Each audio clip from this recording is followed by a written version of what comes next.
Southerners iced tea before? Yeah. It's crazy. Just ask Jason how sweet I like my tea. How sweet do you like your tea? Wait. How sweet does she like her tea, Jason? I don't know if he's listening. Oh, I'm listening. So's everybody else. Oh, hi everybody. Hey everybody. Finding out how sweet someone likes their tea. Thanks for the follow. Yeah, so just be aware that 301. the spam and the follow bots have been active again this week. So if it gets too out of control, I just turn off the alert feed so that it doesn't overwhelm the system. And then we go about our planes and the silly things that we do. So, yeah, well, Not silly, you're silly. Happy Tuesday. It's Tuesday, Happy right? Tuesday. Yeah, it's Tuesday. Yeah. It's Tuesday. Tuesday. Yeah, I even typed it right this time. All day long. Well, I'm not used to being out and about all day long on a Tuesday with you. Usually we're just at home relaxing or we're, at the studio working. So I know, but it was a good day out. It was a good day out. Samara, Asborn, and Mara and Tobias, and we have a new name for not Oswald, Thysis. We're going to call him Thigh. One. I think so, right? Thysis? Is that how it's pronounced? Yeah. Thysis. Pretty cool. I'm pretty gonna cool. call him not Oswald. And I've upgraded your background for the first part of your Son of Despater reveal. So if you go and look at your background advantages, you have some extra abilities now based on your background. Nice. I customized that, updated it. You've gained some languages and some proficiencies and toolset proficiencies and some other things. We now have Asborn on camera. His shyness seems to have been averted. Either that or he's only partially. Either that or he's heard this is no masturbation week and he's okay with having the camera on. Ew. I don't need no. And we were enjoying a lovely tale from my son about why his new name in Alex's campaign is Ass Cheeks. Ooh, that's perfect, Asborn. If you could make that a PNG file. Is that a PNG file? Yeah, that's a PNG. Okay. Cool. Well, and actually, it's cut to size. Upload it to me as a file. Because right now you just... As a file. Yeah, you copy-pasted it, so... How do I... You just... I feel like you're just going to be perpetually prone. Why is that? You just... Yeah, well, to be fair, when you're the only tank in the group, that's kind of what you are, You take all the punishment and then you just lie on the ground till everyone else is done. I did upload it as a file. You can click on it and open original, and it should open it as a PNG. Gotcha. On your Google Chrome. Cool. Because my goal is to do it the way that Fires is overlaid on her frame so that folks can see, the basics of your character. So yeah, happy Tuesday, everyone. Sorry we're meandering in our conversation. We are, good Lord, you guys know what session we're on? 3,865. I think we're on 57. 57. Wow. There are 52 weeks in a year, but we didn't really meet on a regular basis. Can anyone tell me, other than myself, tell me when our first session was? Does anybody remember? 420. It was 428. 421.20. Was it 421? 421.20. So we're 420. No doubt in everything.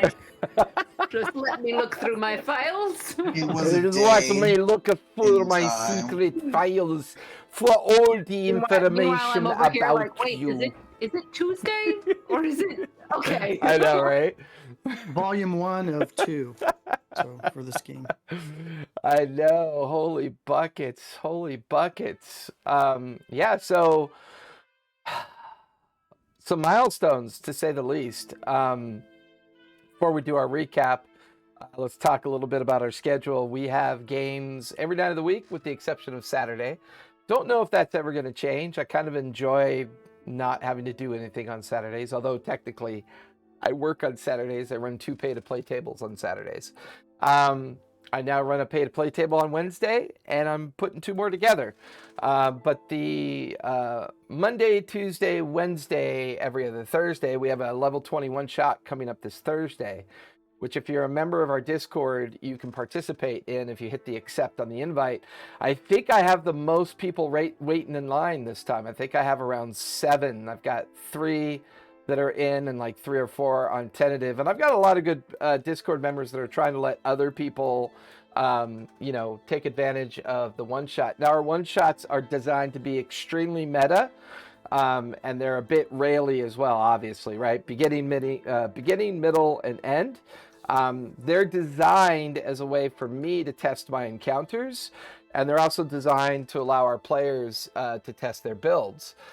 This Thursday's one-shot is a level 20 one-shot, and we're going to run level 20 probably the next 2 one-shots, and then we'll go back to level 5 for a while, then level 10, then level 15, and then level 20 again. And our current theme is the Monster Hunters Guild. I do not take the time to actually look at players' characters, and they don't know anything about the encounter. We do it very much blind, but because we're allowed to meta, it's really a truly teach, learn, and play session where we can teach each other the rules, we're learning, and we're playing all at the same time and testing builds. And I find it very interesting, the builds that keep showing up to the level 20s, because I think Thulsa Doom in Discord is Wade, and his monk is level 20, and I believe his stealth check is plus 20, the way he's built it. So that's okay, because the monster has true vision. Anyways. Who stealthed built it. No, I don't know. He had just posted that, and I thought that was kind of funny. But yeah, so No, I think that was in response to you taking the picture of me this morning. with the the pancakes. Yeah. Yeah, I had a because I plus said, 20. how did you Gotcha, take that picture? How did you take that picture? I was sitting right there. Didn't even notice it. Fair Completely oblivious. Over my head. And Sam Sam are really good at doing that. Sam and Mara are you're funny. professional teachers. Well, it's only Tuesday, and they look like it's been a week. So we'll have to. And, It felt like a week. Yeah, our poor Mhm. teachers. They're Things definitely. happened today. Yeah, I bet. Many, things many got stolen. things. And you'll notice that Oswald is no longer Oswald. A couple episodes back, he had become Thysis as he was released after defeating the Baelor creature as part of bringing the Ivory Heart back, and the release of the Stormlord's gift, the Kraken's essence, brought out the hidden individual, or the hidden, I don't really know what it is, but he is essentially a tiefling now and has taken on the beginning transformation of what we call the Son of Despater, a missing anchor creation that is now imbued within the new character name called Thysis. We've got Tobias with us tonight. Fire is with us as well. And we're going to do a couple recaps because we've come to we're in the main arc for the most part. And we're going to be in the main arc for the foreseeable future, from what I can tell. But before we do our recap, be sure to visit us below, down in our abouts. Come on, jump over to our Discord. Feel free to hang out there, do whatever you want there. I encourage all lurking. There's nothing wrong with being a lurker. I do not use leveling systems in my Discord, so I'm not going to shame you for not being a talker. I don't like that, and I won't participate in it. So feel free. Some of my best conversations I have in Discord are with my lurkers, and the conversations bring out, a lot of energy. So don't even worry about that. If you want to run a game and you don't want to deal with the hassle of a Discord, or you want to learn how to run a game online, join our Discord. We'll help you do both. We'll give you your own channel. Alex, for example, is currently running his own game on Fridays. It's a non-Twitch game. It's just a place where him and his friends can get together, play some D&D online, and have some fun. So if you don't want to deal with the Discord hassle, hit me up. I'll be more than happy to set that up for you. Usually the only thing I ask is you support us in Twitch, and that makes everything work for me. So don't worry about all the finite details. We'll help you out with all of it. We also have the Avray bot. We have lots of different things available that will help you run your online game more efficiently, unless you're running one of the other platforms like Roll20 and those fun things, or like we use, Tailspire. Those things will help you as well. But yeah, join our Discord.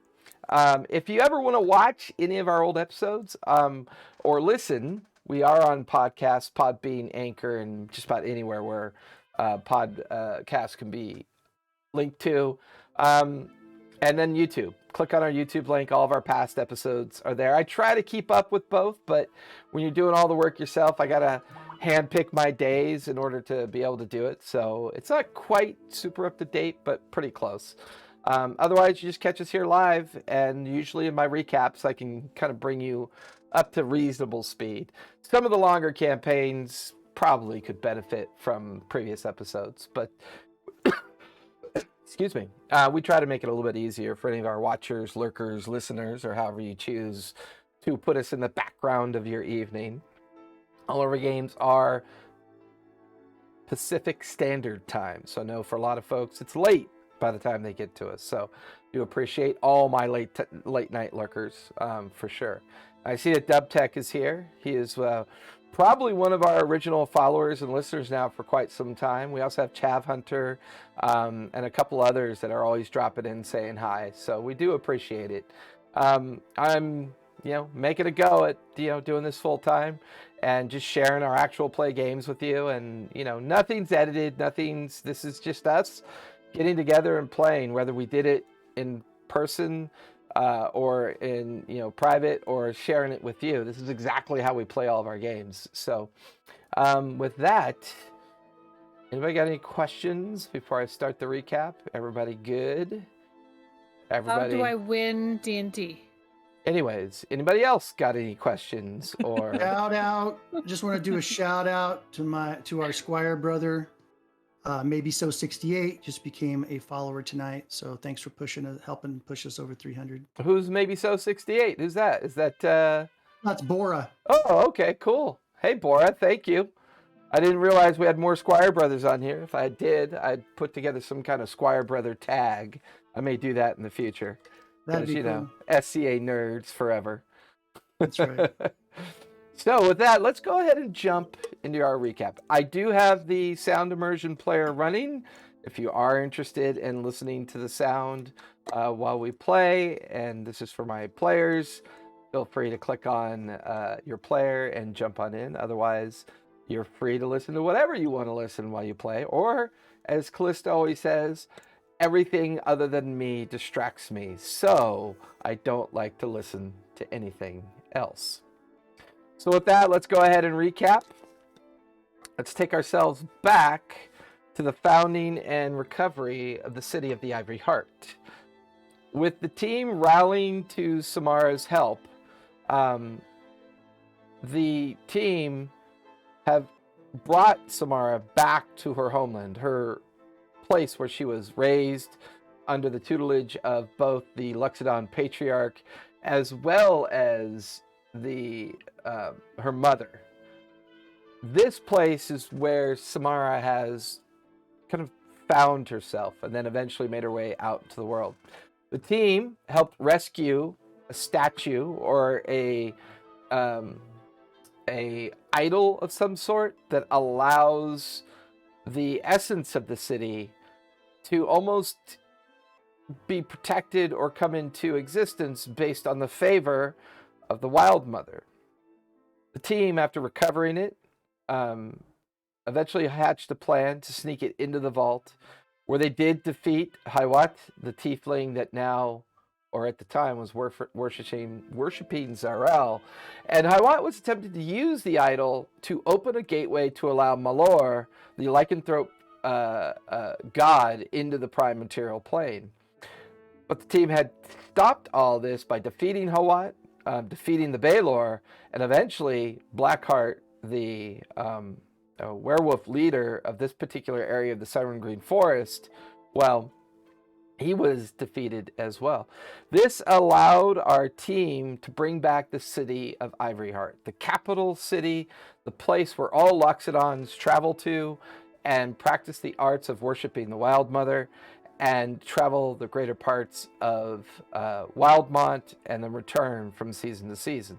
Now that the city has been restored, our team, the Storm Chasers, had some time to contemplate changes to not only themselves, but the boons that they were gifted by the Wild Mother, or the Wild Mother as it channeled itself through the Ivoryheart idol. And everybody did get some interesting gifts. I think Tobias's was the most thought out, thoughtful gift out of all of them. No. I know. I like poodles. With that, the team spent most of the day discussing what to do next. What are the possibilities? What remaining allies do they have? What equipment do they need to work on? Spending a little time discovering the city, discussing once again the physical alteration of Oswald, now Thysis, a tiefling who bears the essence of the son of Despater.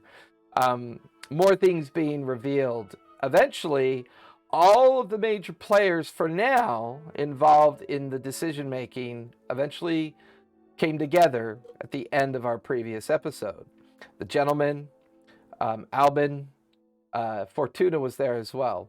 The Zorhasian captain, or the Kryn dynasty captain, of the ship that was one of only a couple ships to survive the collapse and destruction of Darktow, was there as well. And there were many thoughts placed out. There were many possible suggestions and things to do. However, the team, unsure precisely what to do, Captain, let me see if I can find her name. Unless anybody else can remember her name while I bring up my NPC list.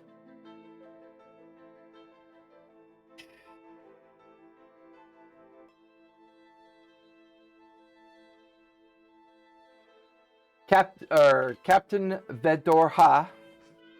Captain Vedorha of the Kryn Navy. Yeah, I don't know if I even wrote that one down.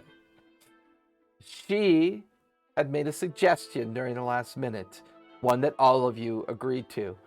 She had recommended perhaps a meeting with the Bright Queen would be a better solution, as Bright Queen Leilas Kryn has a staked interest in what is going on. With the destruction of Darktow, the political imbalance of the Clovis Conclave, as well as the Menagerie Coast being in turmoil with Shulamon taking power, or maybe taking power, we still don't know, but for the most part, most of Zehefe Uladan's enemies have been imprisoned. Holyhead has been seized by Shulamon's forces, and lots of possibilities, and Zarel's influences over all these possibilities are beginning to finally bubble to the surface. So, with that, the portal crackles. It kind of morphs around as one by one, all of you, Albin included, the gentleman, Fortuna, the Kryn captain, all walk through this portal. As the energy crackles around you, a kind of cold energy of displacement kicks in, and all of you begin to look out upon a city known as Azarius. Looking at Azarius, you begin to realize you're in a very different place. I thought I put that in there. I did not. Sorry. Where did I put you? I must have put it somewhere where I can't find it, because that makes total sense. Nope, that's not it. That's the Denizens. Oh yeah, that's the one I want. Sorry, guys. One of these days, I'll become orderly. I've had to rebuild everything since my machine crashed. Why is that not moving? It was tough after the great crash. Yes, it was. Why is... Sorry. What was the captain's There name it is. again? The What's captain's name is Vidorha. Vidorha. Fedorha.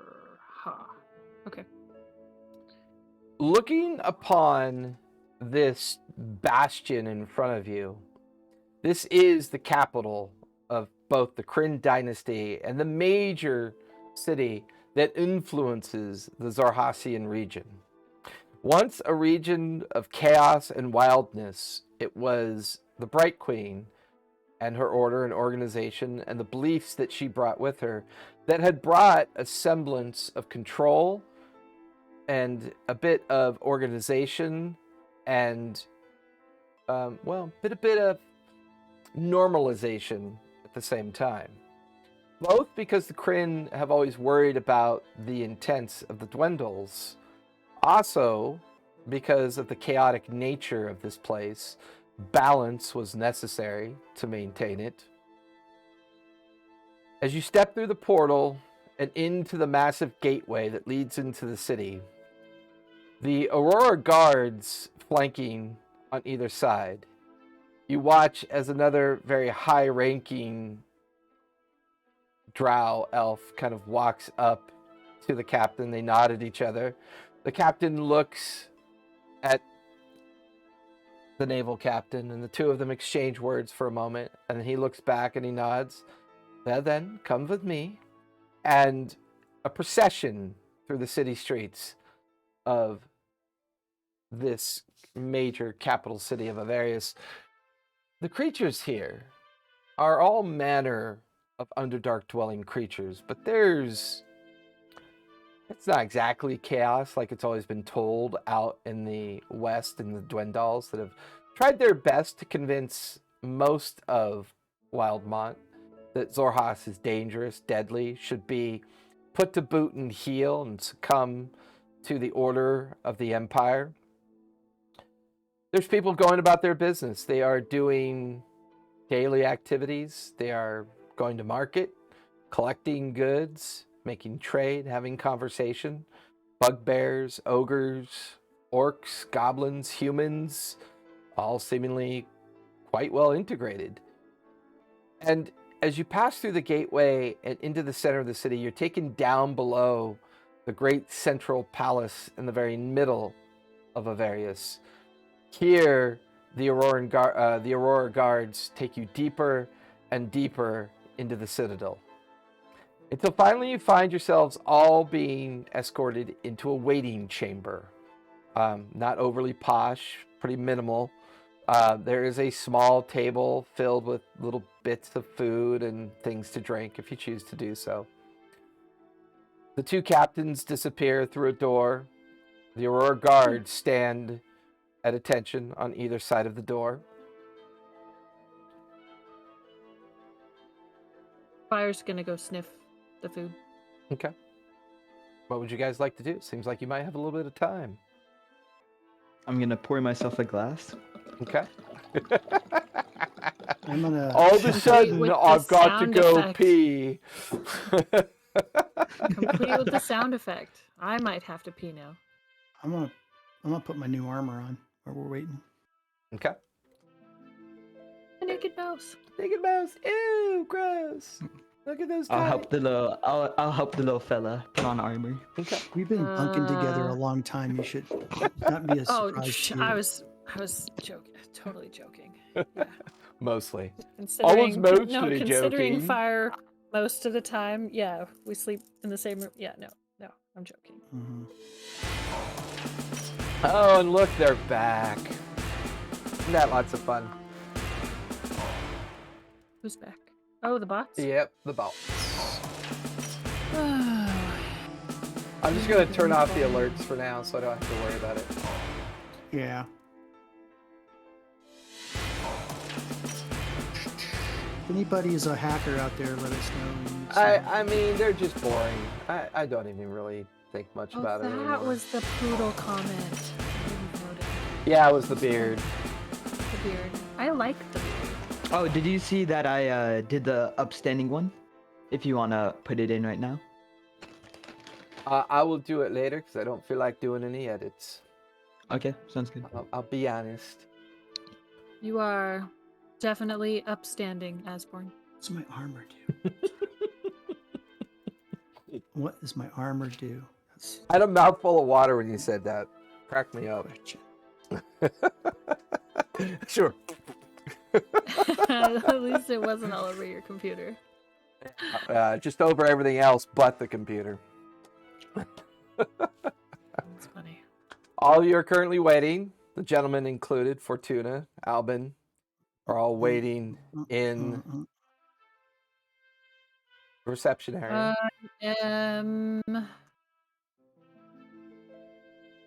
I'm looking at the food. Does it look okay? Give me an doesn't- investigation check. Okay. Oh, well, she doesn't think it's good. So.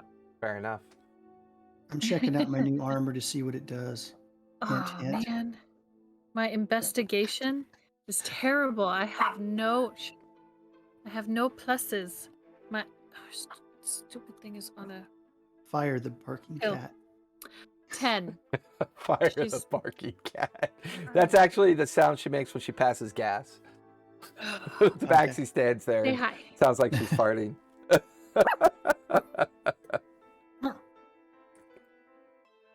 Say hi.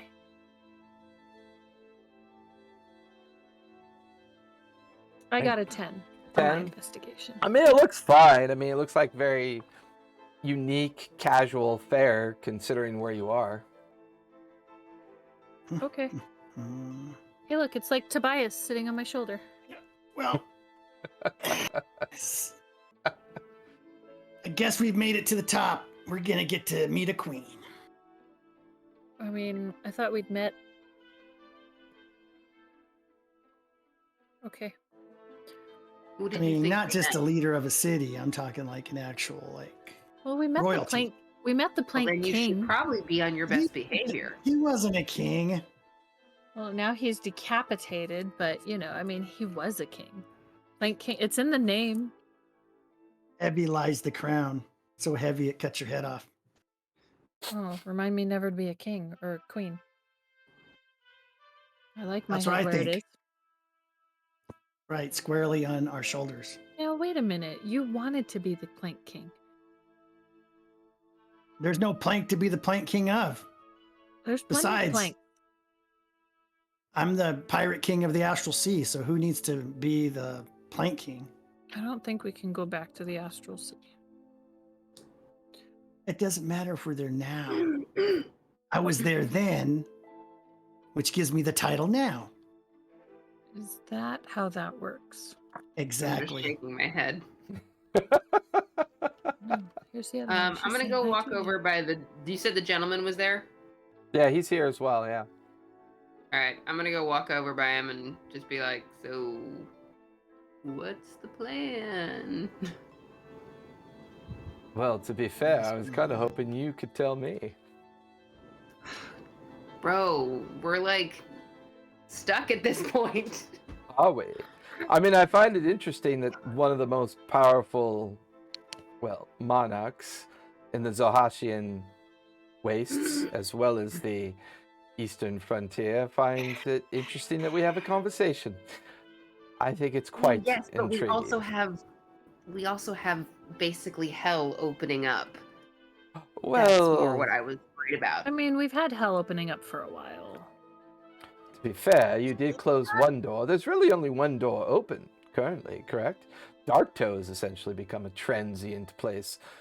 Although, much has really come out. Most things just seem to go in. No, no. There's that mansion. There's the island. Yes, And you there's the mentioned Dark something Toe. about the residents at Hollyhead. Brother. Yeah. Yes. I can assure you, we did not know it was a gateway. We assumed Yeah, right. that it was a hiding place of this particular individual's, well, equipment that we sought after, and, well, you know You how know what things they are. say about assuming. See, here's the problem with you is you lie so much or don't tell truths and you only tell half truths that when you tell us the truth, which is I think what you're telling me now is you didn't know there was like a hell gate there. It's kind of hard to believe you. Well, I'm hurt, Tobias. I thought me and you had a like-minded thought in this world. Well, we do, but I mean, I'm just assuming kind of- by your extravagant stories, well, you've seen it all and done it all. I have been there and done that. I mean, you're a captain, you're a king, you're an adventurer, a pirate. Yes. Check, check, and check. Right? So, people of the world like ourselves, well, we merely expect that our stories are believable simply because we do unbelievable things. I wouldn't call it lying as much as just merely expressing my opinion with flair. Blair. That's the best. That's the best description of liar pants on fire I've ever heard. Well, I appreciate Boy, that. you are at the top of your game, I'll tell you that. I do try. Yeah, well, So when we talk to this queen, will she be able to then loan us the forces to close these gates? Because I feel like that's our number one. Well, I could start a war. I don't know if she would do that. I don't want to start a war. It sounds Because, like like, they're when- already starting when, the like, war, though. Well, I know, Somebody's but that's what I'm troops saying, enter is someone if we else's loan us lands, some that's like a people while war. they're fighting their war. We'll just have to wait till we talk to her. Don't we have to like get rid of the tether in order to close the gate? well, I mean, if we truly believe that Shulamon is the anchor for whatever bargain he's made with Zarel, killing him could close the gate, I suppose. I mean, he did open it, did he not? Based on the description and information you gave me before you all were blasted into oblivion. And clearly death suits you well. You die well, all of you. Hmm. Thank you. Yeah, we're pretty slippery when it comes to No, dying. I look really good for a dead cat. I don't smell at all. Yeah, I don't smell at all. Fortuna wrinkles her nose. Yes, I suppose so. Fox is used to the smell of their own hole. That's what I've always heard. I'm So not a fox. if we assume that Shulamon is the gate opener for Dark Toe, who opened the one at Holyhead? I don't believe the one at Holyhead ever opened or closed. I think it's always been there. I mean, we just happened to notice it based on information that we gleaned from your investigations. Our only interest in it was to try to retrieve the contraptions, constructs, and other items of particular interest, because the wizard that was there could travel to other planes of existence, and I wanted those resources. I wanted that equipment. I didn't realize the entire residence that she resided in was a port key into another realm of existence. Well, we know that now, I guess, don't we? Considering what you've told us about people that you've sent in there disappearing, I would imagine that they're guarding that portal for a reason. Perhaps. But I was more concerned with what their intent is with Darktoe, to be honest with you. I mean, that's a big gateway. To collapse an entire island and no one's been able to approach it, get near it. No one even knows what's going on there. People try or have tried to get near it and they merely disappear. They probably go to whatever is through there. One of them Or they not get out. eaten by demons. I don't know. There's a lot of things going on here. Yes. But we don't have a lot of allies, so I want to have the Queen's helping us helping to rescue our allies and bust them out of jail and give a big finger to Shulamon. I want to kill Shulamon. Amen to that. Oh, I can assure you, we all want a little piece of that man. Getting rid of him seems to be a bit of the fulcrum of this discussion. The question is, will we all be in agreement with whatever the Bright Queen says? He looks over at Albin. Albin just holds up his hands and go, I don't know what to think at this point. The thought of being here is both terrifying and encouraging at the same time. Terrifying in the sense that no favor is ever given without cost.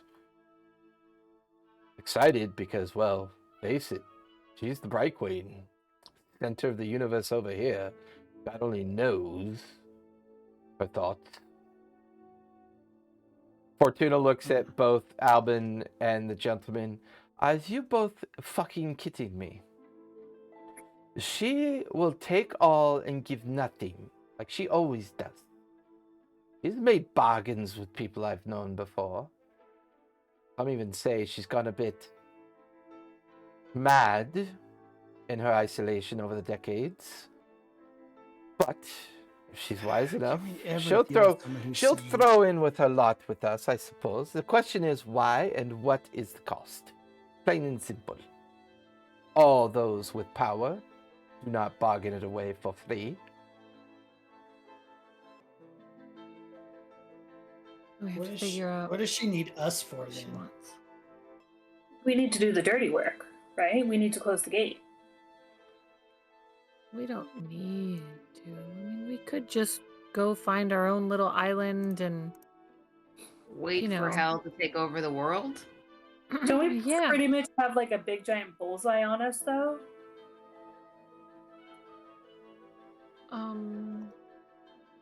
I mean, I know what we're gonna do, but Yeah.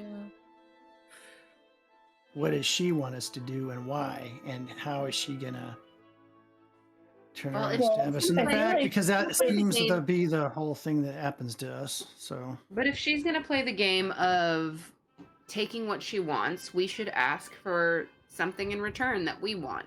yeah, everything. Sure. Everything, you Everything want. being what, But Tobias? if our goals align with her My own goals, kingdom.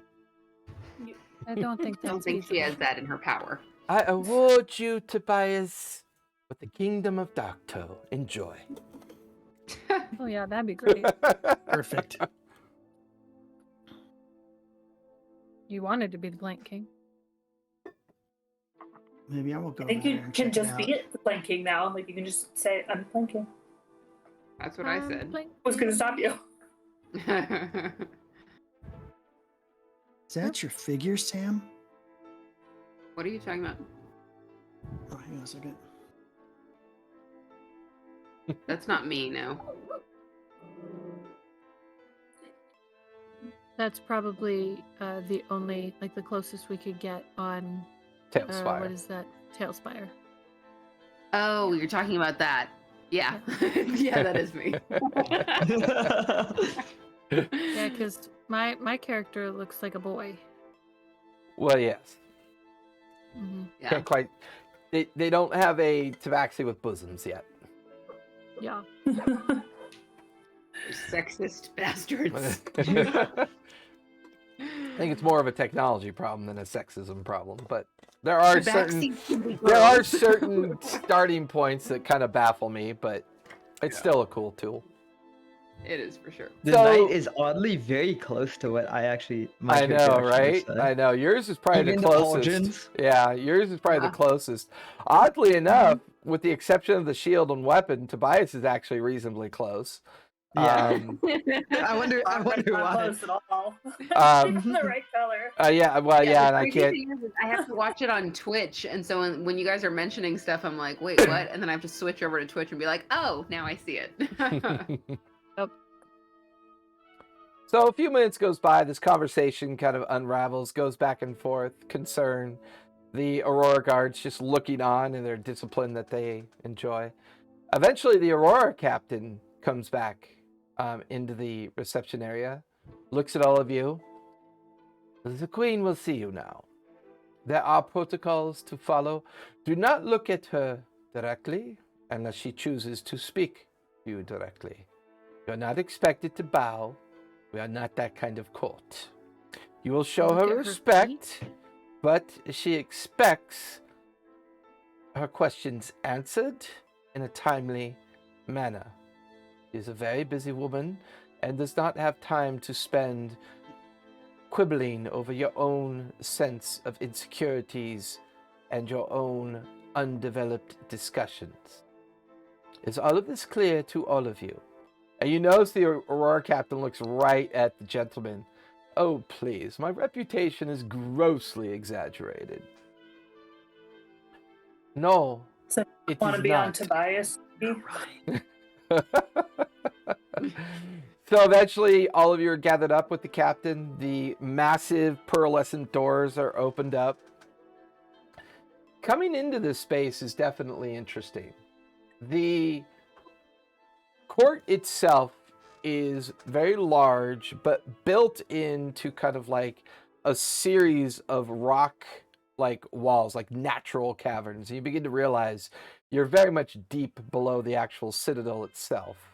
And here you watch as a very tall drow elf with bright purple and blackish skin, emblazoned in almost a strange kind of light, armor, jewelry, every manner of luxury just is regaling her entire personage. Her long braided hair going down her back. But looking around, she's surrounded by quite a large court. You can see all manner of individuals, either influencers, those that want to be heard, or those that insist on hearing, are kind of spread throughout this chamber. You watch as the Bright Queen follows you with her gaze as all of you enter into the space. She goes, "Ah, it's good to know that you are not truly dead, now are you?"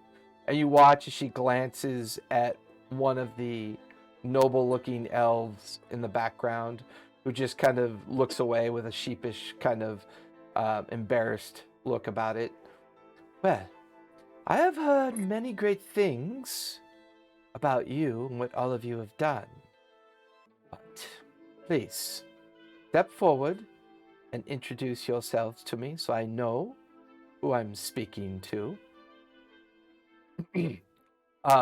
Your Royal Highness, I am the gentleman. It is an absolute pleasure to finally meet your acquaintance. And let me just say, if given the wonderful opportunity to open a bar, pub, or tavern here, I would greatly appreciate it. Let me just say, your fine capital is just... You watch as Fortuna grabs him by the scruff and kind of yanks him back. "Forgive him, your highness. He is ill. He has much of the excrement running from his mouth. My name is Fortuna Bloodlust. I am the personal servitude of His Royal Pain in the Assness, the gentleman." Albin steps up. "Albin Brecht, Order of the Ghost, your highness," and steps off to the side. Tobias, the Bright Queen, looks directly at you.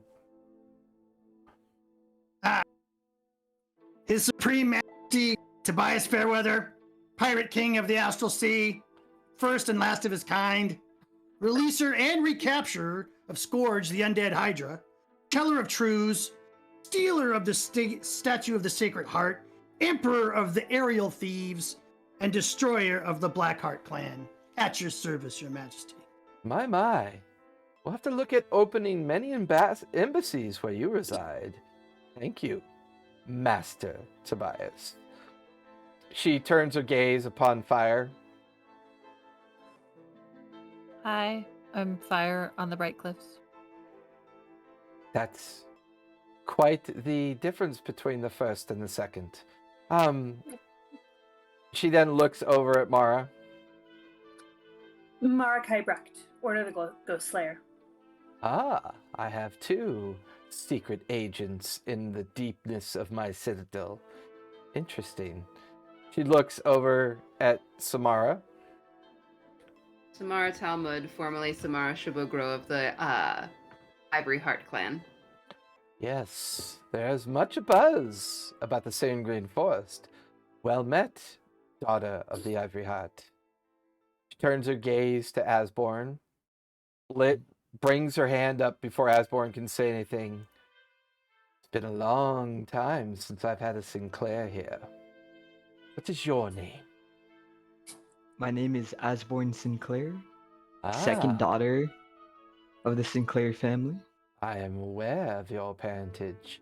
Welcome, Master and Mistress Sinclair. Be interesting to see what happens when you go home. And then finally, the Bright Queen looks over to where Thysis is, stares at Thysis with a unique intensity, steps off the podium for a second, and then there's like a general murmur amongst the crowd as she does this. Stares and walks towards Thysis. And your name, good sir? Yo, what's up? Yes? Name's Thysis. I'm just here. Just like looking around nervously. It's quite all right. I don't know got any it's... titles. I understand. Well, now Also, that... the rat is a complete liar. By the way, just let you know. Well, now that you're all here, perhaps we can have a discussion about the least recent events that have transpired.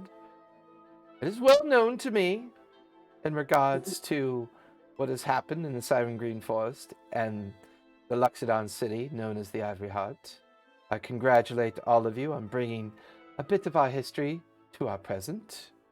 I think there are many conversations that we can have in the future in regards to this potential friendship that may be established. I have a proposition for you. I don't know if it'll work, and I'm not sure if it's intended to work. But unfortunately, the malignancy that is growing off the coast of the Menagerie Coast, well, it is interfering with some of what I'd like to accomplish, and my fear is it may interfere permanently with what I would like to accomplish. I was hoping one of you could summarize these events for me that transpired so many months ago.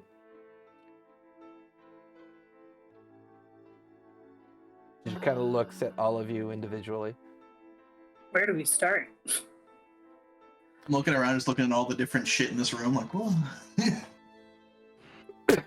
We'll start, not necessarily at the beginning, but please do not start at the end either.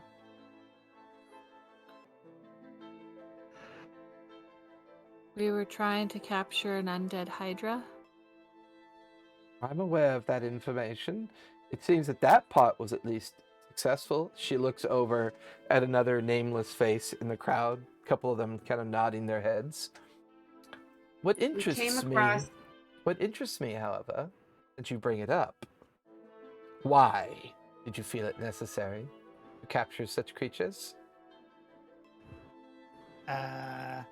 So we 'Cause came we across kinda let 'em go.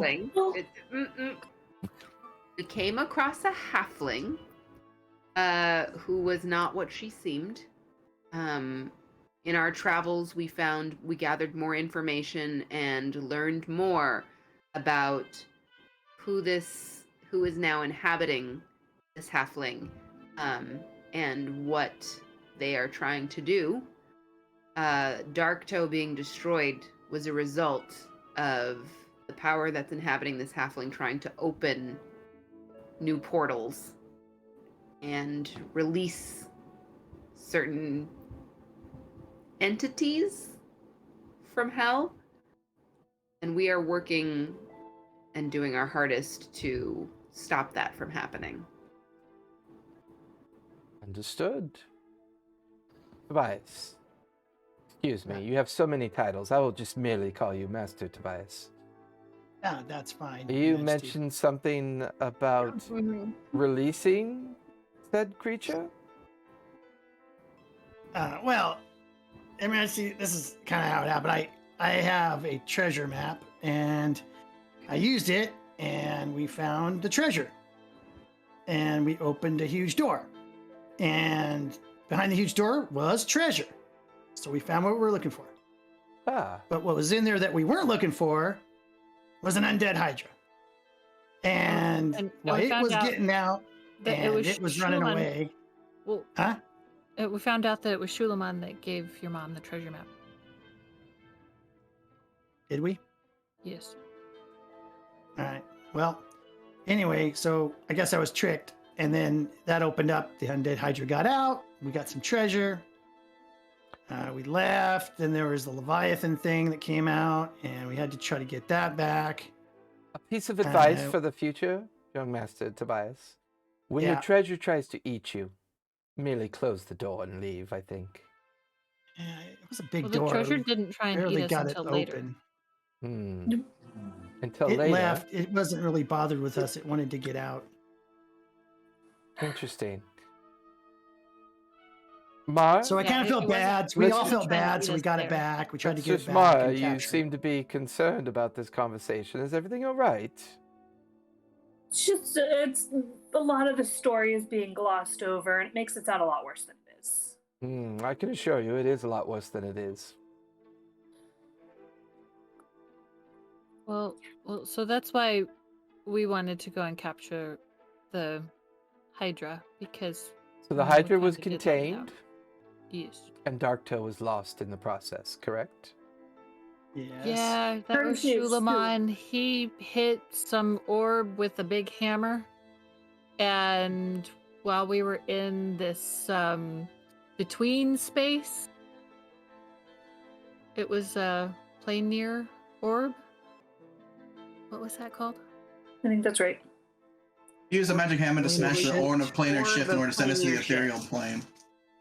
Yeah, and that kind of like... No, send us to the astral sea.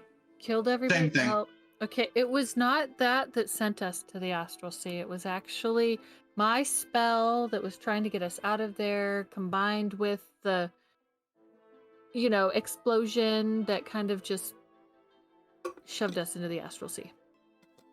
Yeah. That's right. I forgot about your spell. Yeah. Then we pirated a Githyanki ship. We got back to our plane of existence here. It'd been quite a while since we left. Kind of some kind of weird time thing. We met some guy who said he was a god, but I don't really think he was because he couldn't make me tall. Talking about the Wild Mother? No, he's not talking about the Wild Mother. Who tried to make you tall? Oh, The traveler. The traveler. But that doesn't have anything to do with it though. But He it was the orb God. that it was the orb that he hit with the hammer that made it into that big hole that Darktoe is now. the void. Yeah. Well, this brings us to our particular problem. Ever since that occurrence, there have been similarities here as well. Creatures coming out of deep, dark places that have not been seen for well over a millennia. So, it is in our interest, we believe, to try to close that particular gateway that's been brought into creation.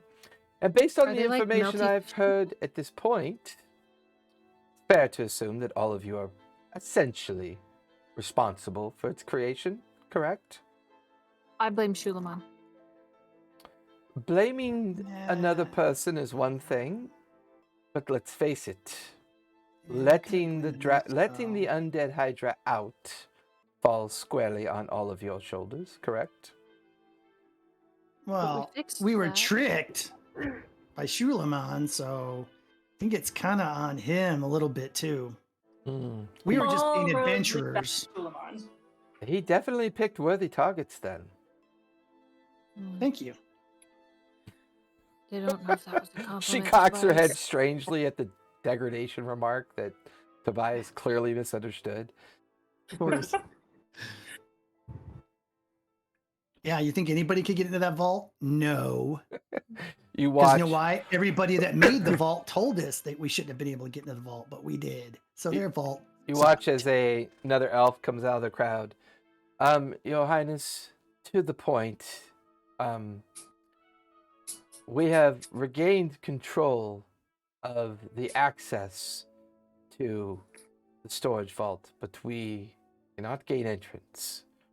We require more information, and more importantly, we require hands-on and direct information to figure out how to get back in.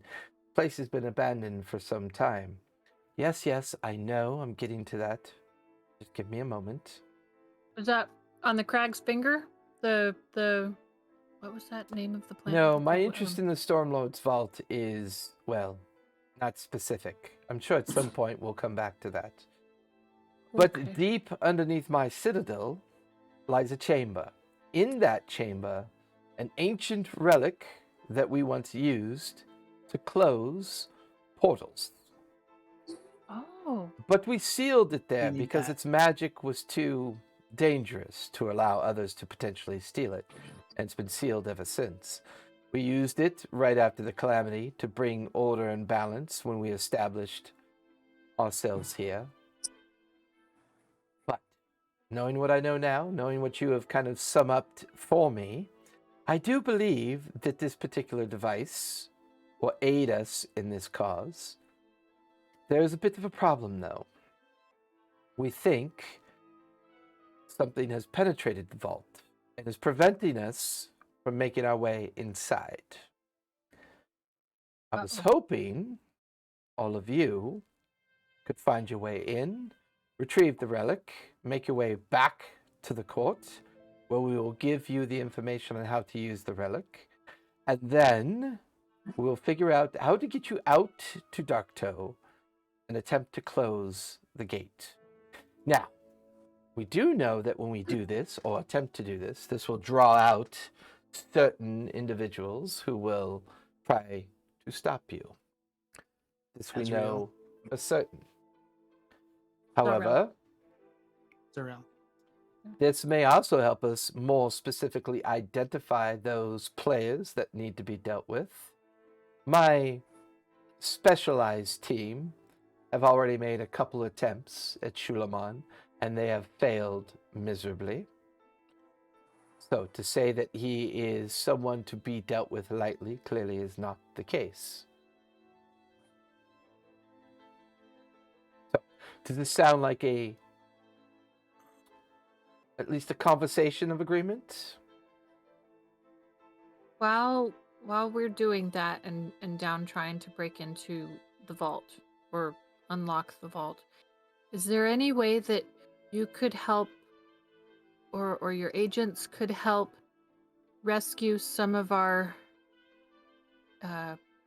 compatriots, our allies that have been imprisoned and are going up for judgment Execution? and execution?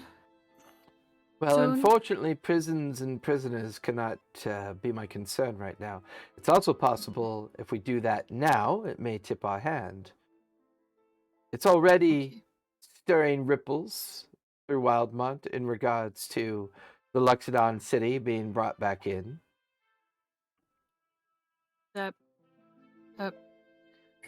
Well, yeah. So we have That less was than pretty cool, though. Yes, indeed. What did they say about when we last talked? What did they say about them? What was the timeline of them being executed? at the end of the week. They have a few days. You have maybe about 2 to 3 days. Okay.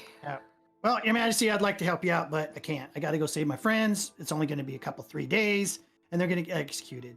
And they helped and saved me plenty of time. So maybe I can come back and help you out some other time.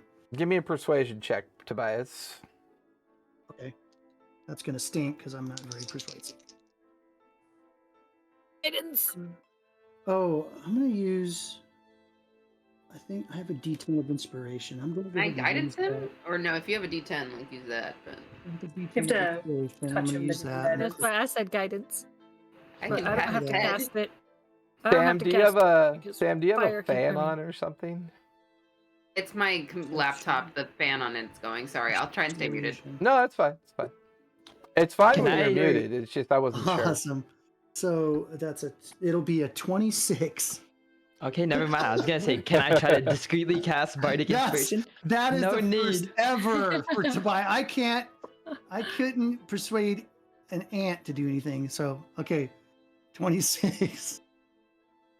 From you watch as the Bright Queen kind of looks at you, As much as I can appreciate your enthusiasm for your friends, I feel this is more important. However, I will aid you and your friends afterwards.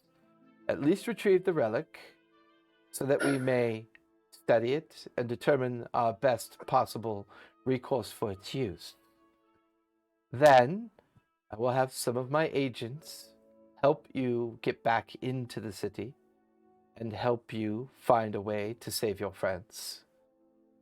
But I Wait. feel this relic and its retrieval is incredibly important. Why don't we leave now to go get the relic, and you can go send out your agents now as we leave?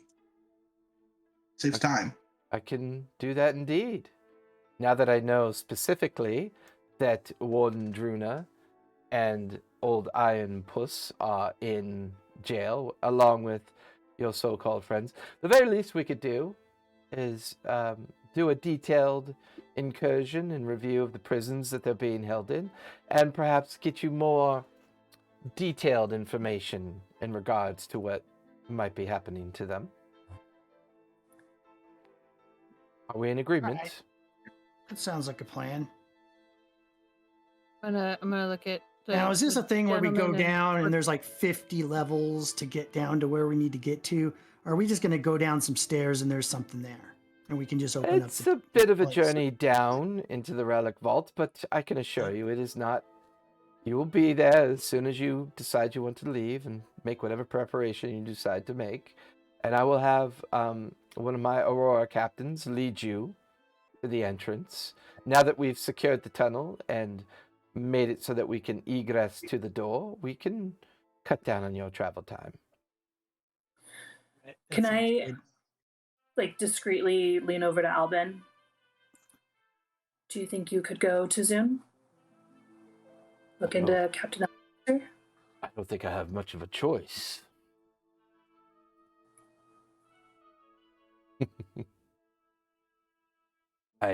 Well, I think that me, the gentleman in Fortuna, with the Bright Clean's pleasure, we will head with our agents to Port Zune and begin to establish a plan. I think that is a good idea. I can even have some of my Ghost Order agents there waiting for us as well. But Okay. my recommendation is we have a few days at the very least. Even if you retrieve the relic and bring it back to the Bright Queen, perhaps visiting the household of Sinclair to find out if we can count on more allies. My biggest concern is a full invasion of Port Zune might be the better order of the day than merely sneaking in and sneaking out.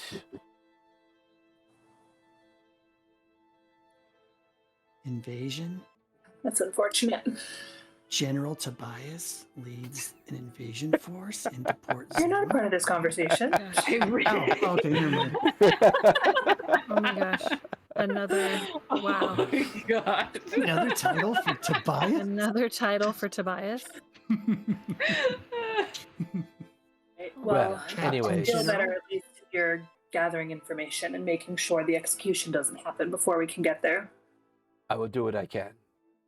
We need more allies. The Luxodons are on our side. It would seem that the Bright Queen, at the very least, is going to provide us with the tools that might be useful in closing the door.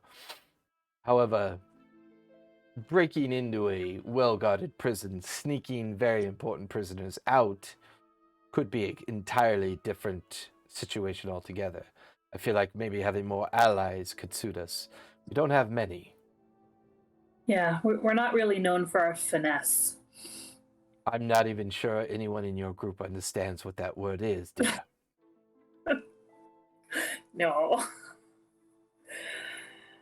All right. It's a weapon, Always right? talking smack, but what do they rely on? Us. Finesse? Finesse. It's a type of weapon, right? It is a type of weapon. Yeah. The finessey storm chasers. The storm chasers. We kill things with great All right. skill and finesse. Well, I to the group, I say we get going. Well, I mean, there's no point in waiting, right? Yeah, I did. Yeah, can someone tell me what my armor does? So that when I go to get killed, it can maybe stop what's going to kill me.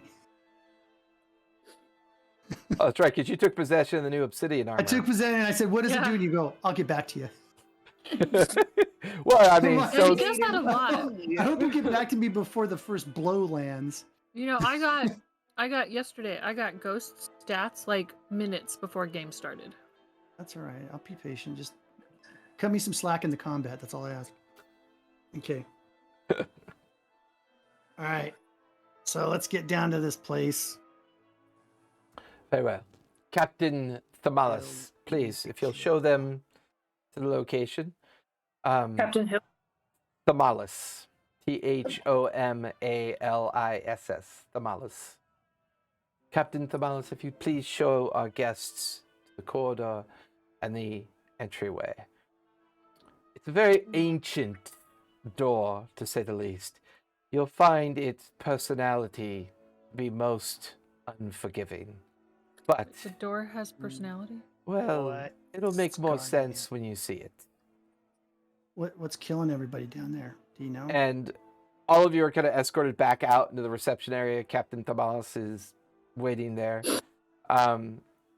Looks at all of you, and you watch as the gentlemen Fortuna and Albin exchange conversations. Albin comes over to you, Mara. We are on our way. We will keep in touch as much as we can. Good luck, dear. I have my son. Yes. Gives you a quick kiss on the cheek, and the three of them quickly ascend back up to the first layer of the Citadel and make their way out. Wait, where you guys going? Aren't you going to stay for the fun and the festive? No, you never do. Never mind. Bias, they're going to Zune to check on Captain Alabaster. Uh-huh. They're taking care of our friends. Uh-huh. They're laying the ground. Tobias is just like, You know yeah, what I'm and talking rats about. really love cheese. Yeah, and you know that you're talking about the gentleman, right? When's he ever done anything for us? I'm talking about Albin. Oh, Albin. Okay. Well, Yeah, the asshole who Well insults me. done. Yeah, that guy. Oh, he insults you. Yeah, he did. Yeah, I know.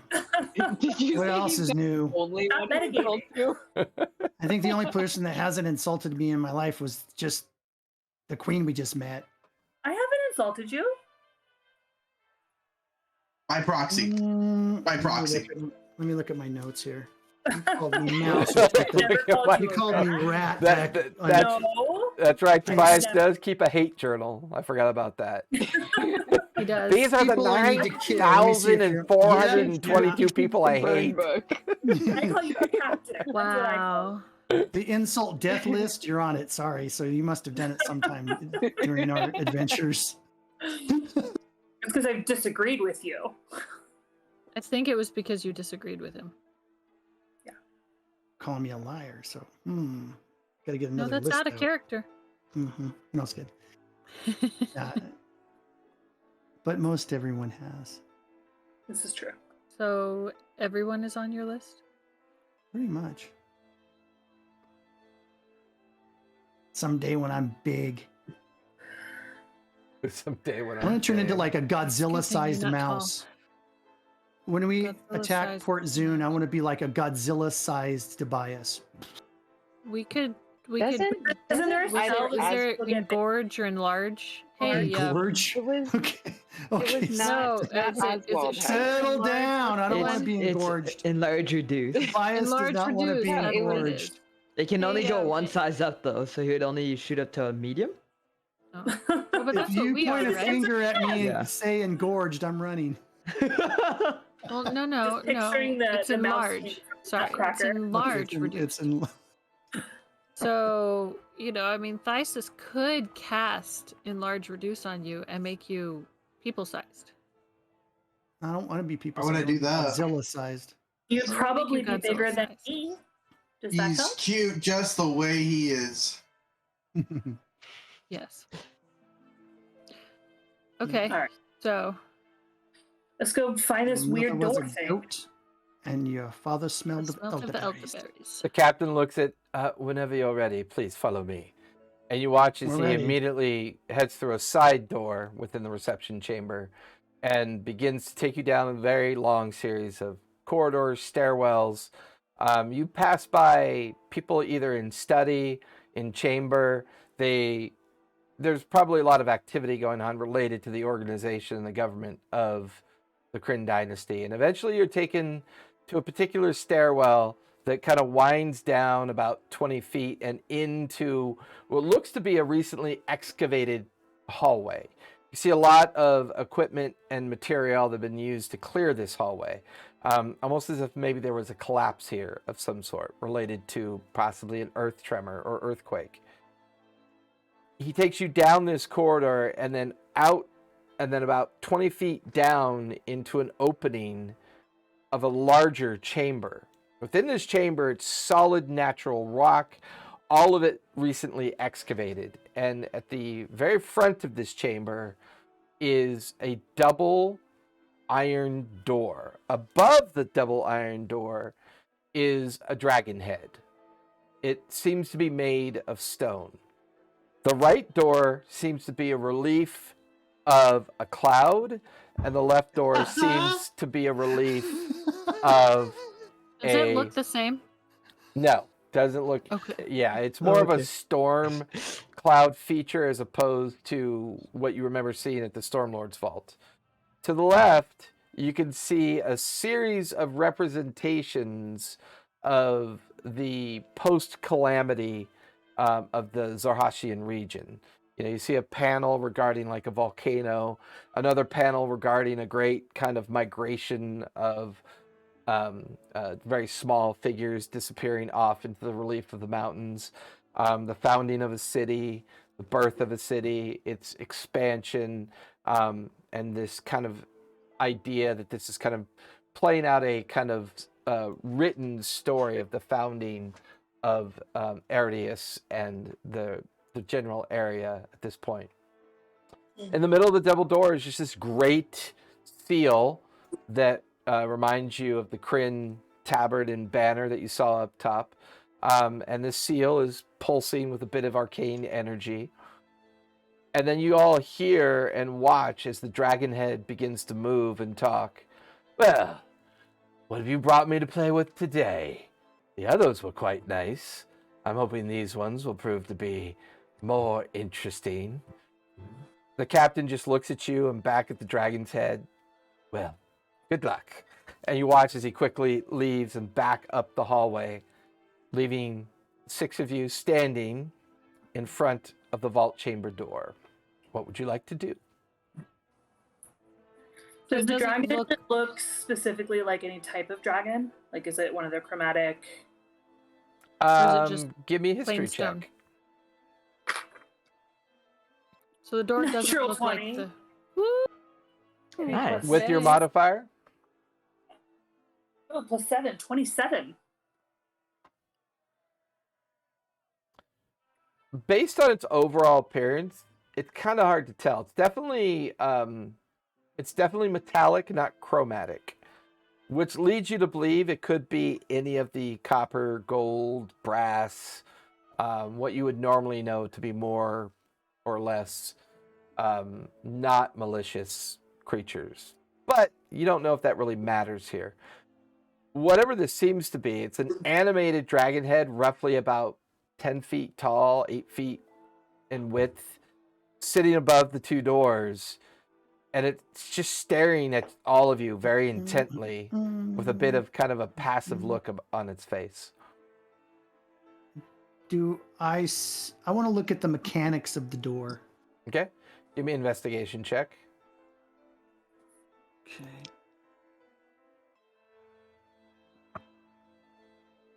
Ooh, sweet. A 31.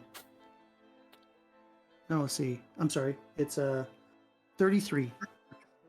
Yeah, as far as you can tell, as you step up to it and you're kind of examining it intently, the door itself appears to be very well manufactured. There's no obvious points of mechanisms or mechanical entry.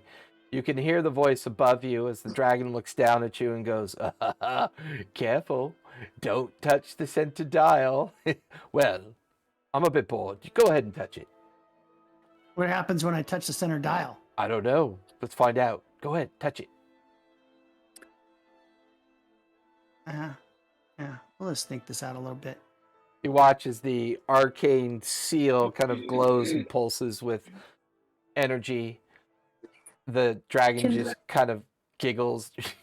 yeah. I'm gonna turn to the casters. Can any of you like dispel whatever's on that seal?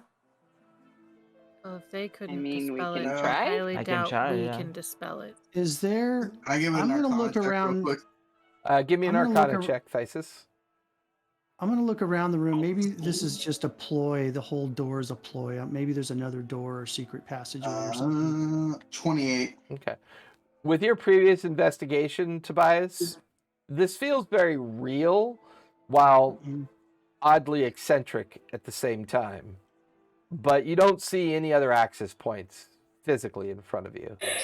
Thysis, with a bit of your new background of knowledge, this feels like magic that's from very long time. Like, this is not familiar magic to you at all. You get the feeling that the animated dragon head is part of either a riddle or a trap or a way of preventing those access into the vault. You also get the feeling that if the magic of the vault seal is still active after all these centuries, it may be probably impossible to dispel directly. The Craig's Finger guys, remember there was a bullhead that we had to answer riddles for to open the door? Yeah. I'm gonna Well, look up that's at why I the was gonna just go up dragon and head. talk to it. Yeah. You got any riddles or questions or anything like that? Riddles? Why would I have riddles? If we You said wanted you to were go bored. into your door, what would we have to do? I don't know. What would you have to do? Do we speak friend and enter? I don't have any friends. You most certainly may not enter. I could be your Can't friend. enter? Who I will could you be your let friend. enter? No, watch- I want to be his friend, not you. You watch as the big stone effigy of the dragon leans down towards Thysis. So you want to be my friend? Sure, I don't see why not. Well, do me a favor. I'm listening. Go ahead and reach into my mouth and try to pull your hand out before I close it. I don't think that's something friends would do. Reach my hand in. As you reach your hand in, go ahead and give me a dex save. Awesome. Jess dies. That's how him is a full arm. Was he starting to talk as Thysis put his hand in there? Blah, blah, blah. I'm gonna So draw I my got, rapier. I got a 17. Okay. As you quickly pull your hand back out, there's a red-colored stone in your hand. You watch as the dragon looks at you and goes, "Huh, never seen that color before. Interesting. Anybody else want to be my friend?" Do you often get people sticking their hands in your mouths, or do you ask them to dinner first? Yeah, I'm next. I'll go. I'll be his friend. I'm gonna cast bless. So who wants to go next? It gives I'll go next. it gives a D4 to saving throws. I'm casting Two. bless. So Mara, go ahead and give me a dex save.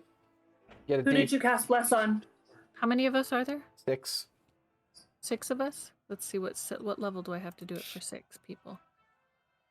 I'm gonna give everyone bardic inspiration instead. That's D10. Okay. So it's I'll give it. Everyone? I'll give it first level to Tobias. 3, Who's not sticking their hand in it? 6. I think everybody is. Well, Thysis now I was the kinda first wanna. one, so Thysis already did it. Okay, I'll give it to Tobias, Mara, and Samara. Fire, you can bless yourself, right? Well, I can bless everybody. I already gave everyone bardic inspiration though, except for you, Okay, then because I'll you just have bless you have a high dex, right? I mean, it's not. It doesn't suck. Alright, I'm gonna roll. You said it's a +10. Actually, should I even No, give it's a it to D10. Tobias? It's a Is a D10. D10. Hey, Asborn, if you get a chance, when everybody adds their portrait to chat for the future, Mhm. can you do the edit for me? Okay. I mean, I that got a your 24. edit for yours looks great. That's gonna be awesome. So what'd you get? I got a 24. 24. As you reach your hand in, you pull out a blue stone. Ah, now I've seen that one before. it.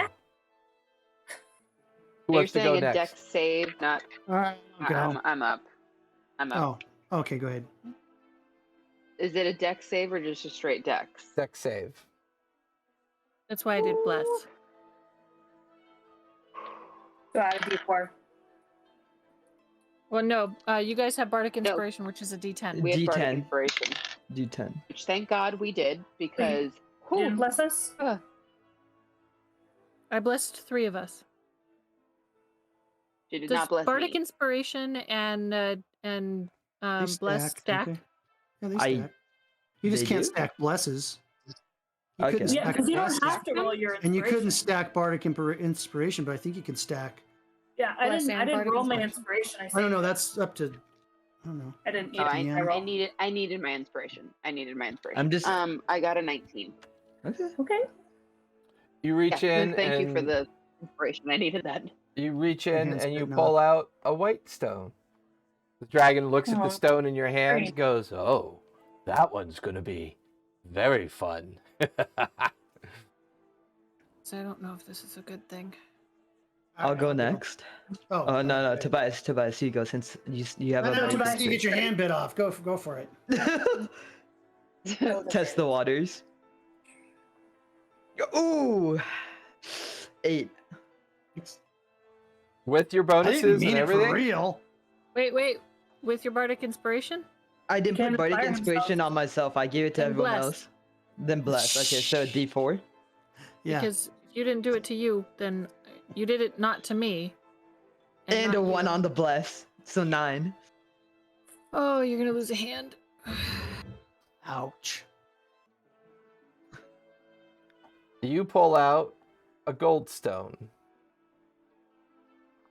But he still has his and the hand. dragon just Shake. looks at you and says, "Oh, you poor thing." Oh, Uh-oh. that doesn't sound good. Yeah. Okay, my turn. I really wish you'd roll real dice, Asborn, because D&D Beyond Dice hates you. I bought you dice. I have Roll the. your They're right here. dice.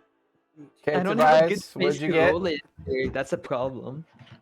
Grab a cup and roll it in a cup.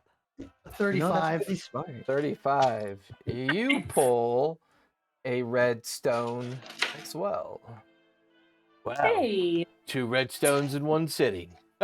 Can't wait to see what comes out of that. Is there any place to put the stones in the face of the door? Give me a perception check. How big are the stones? About fist size.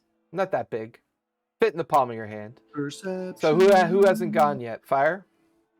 I haven't gone. Go ahead and give me a deck save. Okay. 28. 28. You pull out a red stone as well. No, I No, no. that was no. a percent. I pulled out a red Oh stone. yeah, This that's is right. perception. Perception. So I'm just doing a perception to see Yeah. if we can put the gems. You anywhere. can see that the 6 panels on the left side of the door each has a place for a stone to go. 6 Okay. panels? 6 panels. So we need 6. So I look. Okay. And I do not have Bardic Inspiration. I'll look closely at the panels to see if I could just see where you would put what color stone or what have you. With that check, there's no specific reference to the color of stone.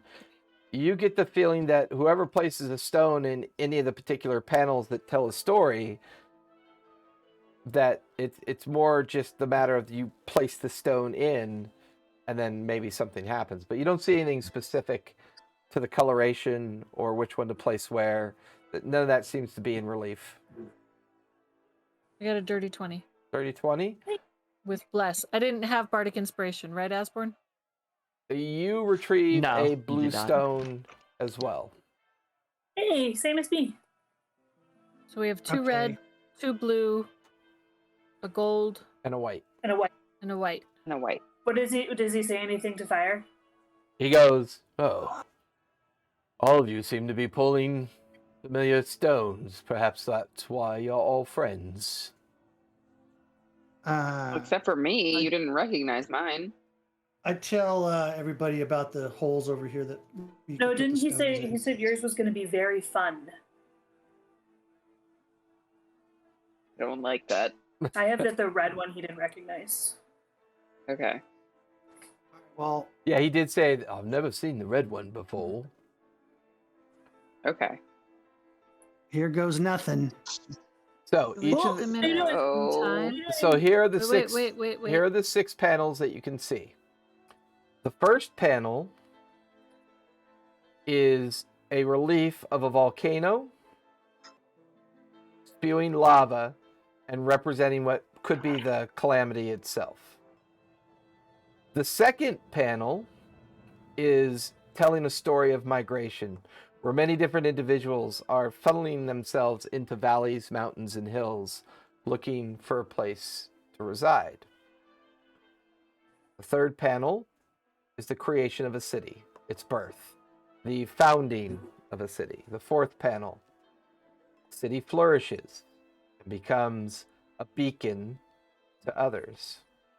The fifth panel is a priest or priestess figure holding up an item to a large eye, and you can see that this item is probably a magic item of some sort.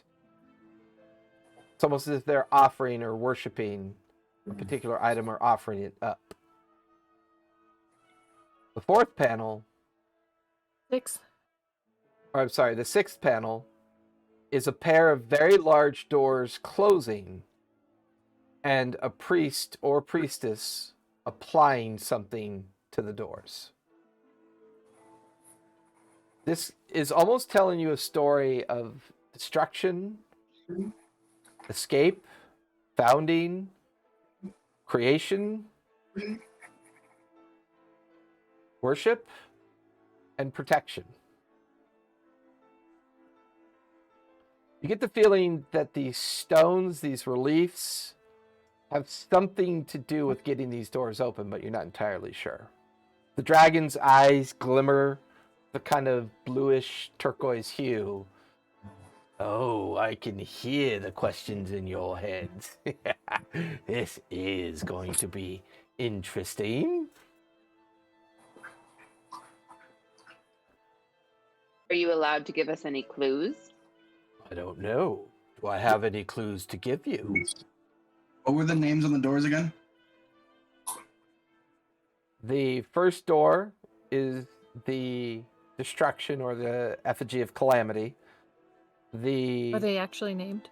No, they're not. I'm just giving you summarized visuals of what you think they might be. So the first panel, sorry. The second panel is escape or migration or seeking out a safe place to exist. The third panel is the beginning founding of a city. The fourth panel is the city flourishes, becomes a beacon of hope. The fifth panel is the representation of worship. And the sixth panel is the sealing and protection of something. And all this is just great relief etchings and panels that are intricately carved into the left-hand door. Meanwhile, the right-hand door is merely a series of storm clouds undulating the entirety of the door. And this is when you begin to realize these clouds are moving and shifting at the same time. They're magically active. The seal that seems to bind both doors together is almost like a compass or a series of radial dials that kind of just swirl amongst themselves.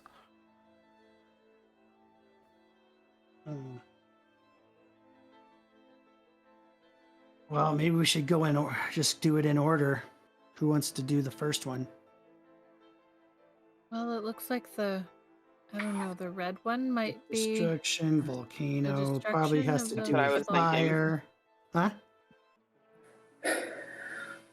Red for volcano? As good a We reason as got more any. than one red one. We got more than one red.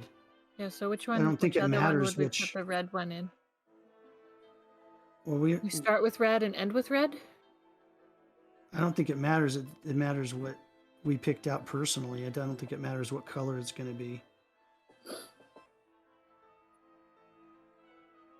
All right. Well, I better put my Just money try. where my mouth is. Well, I'll let's go to red one. first. Did you Keep do in red one? mind, each door is 10 feet tall and 5 feet wide. Who's got a mage hand? I'll Do I still have it? Oh, let me check. climb Wait, up there and how- put I my do have how mage high up hand. is first it? one. I'll Wait, hold on. boost him up. How high up is the crystal? I mean, the like slot for it. Yeah, Depends on which panel you try first. The two upper panels are quite high, probably 8 feet up. The two middle panels are about 4 feet up, and then the two lower panels Is are it- like 2 feet up. I'll It's in the climb up. corner One, of each of the two- No big panels. deal. maybe don't touch Which- the door if you can help it. Yeah, Well, he let's- said don't touch the seal. I won't touch any of it. I'll boost So I I'll have him a up. climb mage up. hand if you guys I'll want me to boost you use up. it. Okay, boost me up. How tall are I you, can Fire? climb. You know I'm a mouse, I'm right? 6.5 feet tall. Okay. Okay, so I put the red stone in the first one, which is the destruction one. Okay. As you're being boosted up there to do that, the dragon just kind of laughs. Oh, yeah. Start with the hardest one first. Very smart. And you watch as Tobias places the stone into the corner of the panel. And as he does, you guys just watch this energy swirl around him, pull him into the panel. Oh, ha, Wait, so the where bias is in the panel? did it pull him out of my hands?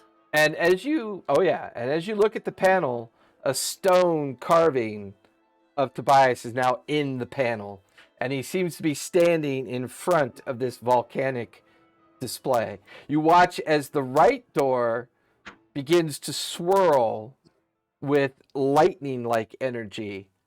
As Tobias, your world is real. You're standing in front of the largest volcano you've ever seen. You're not familiar with it. Lava and crags of rock and basalt bombs falling all about you. And there in front of you, you watch as this golden dragon just lands in front of you. And as it does, it kind of crawls over to where you are and looks at you and goes, well, seems that you are the first to try this. Might I ask you a question? Yeah, sure. When faced with the impossibleness of certain destruction, who do you think of first? Yourself or your friends? My friends. You guys watch as the panel pops. You watch as Tobias comes out. The panel kind of glows with an effervescent light. And then you watch as the door to the right begins to pulse with energy. And then Tobias is back with you. The panel I catch him. shrinks into the door and disappears. He watches the stone dragon goes, well, my word indeed. Seems I was wrong about you. Nice, what happened? And we didn't see any of that, right? Nope. The dragon asked me a question and I answered it, and then I am back That here. dragon? What? I don't, was it that dragon? That dragon? It didn't look the same to you. No. Okay. Nah, it didn't look like the same dragon. Okay, so you were like a where were you? By this huge volcano. And then a golden You showed dragon up asked in me a the little question. panel. You showed up in the little panel. Like you were there in the panel too. Too bad We I'm saw not you in still the there. panel. I'd take it and hang it up in my ship. That would be cool. What was the We could question? draw it. I'll draw it for you. And you know about who I like and my friends and that kind of stuff. Insight. Okay. Can you tell us more? Nah, I don't really want to go into it. It's What are personal. the other doors? I'm moving on. What are the other doors? Migration. Escape, the migration to the Migration is the hills, next one. exploration I of the feel like we should go city. blue. I feel like we should go Migration into the blue for hills? migration. Oh, we have one person talk at a time. All right. Okay, blue. That's me or fire. You want to go fire? Or you want me to go? I don't know. I want fire for the prayer one. What's this next one? Okay, I'll do Migration. this one then. Yeah, sure. Okay. Go ahead. That's what Can you happens boost me? with notes. You can tell what's going on. Yeah, You sure. did, I guess. So Mara, you're doing the migration one. Uh-huh. You guys watch as she places the stone in the right-hand corner of the panel. You watch as the energy coalesces around her, pulls her into the panel. You can see her relief kind of join into the relief of the imagery of the panel. For you, Mara, there are hundreds of terrified, worried, concerned people rushing past you, screaming, yelling, and you watch as this dragon, white in scale, lands directly in front of you. Different one. I have a question for you. Would you provide me an answer? Of course. The benefit of those around you both suffer at your empathy as well as your fervent beliefs. To aid those that suffer, are you willing to commit suffering? To commit suffering? That is the question. If you are aiding those that are suffering, are you willing to commit suffering to give them their relief? No. You watch as Mara pulses back out. The panel fades into the door. You watch as the right door becomes more animated. Well, well. 2 out of 6 ain't bad. And you watch as the stone dragon looks at both Thysis and Asborn and chuckles a little bit.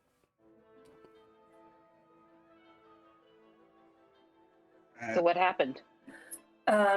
Yeah, so I was there with like all these people fleeing, screaming, and a white dragon came and asked me a question. He asked if I was willing to commit suffering to help those who are suffering, and I said no.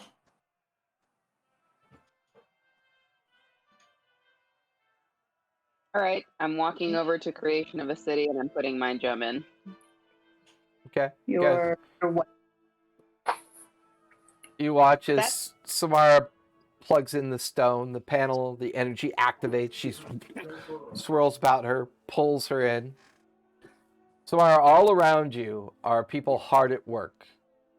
The sun beats down. Some are being forced. Some are working of their own accord.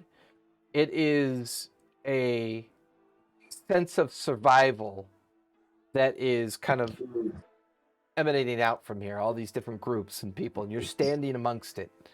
You watch as a blue dragon lands in front of you. It's a massive form. Well, would you be willing to answer a question for me? Yes. Many civilizations build themselves upon the backs of others. A city built of blood on blood. Would this city survive, or would this city fail?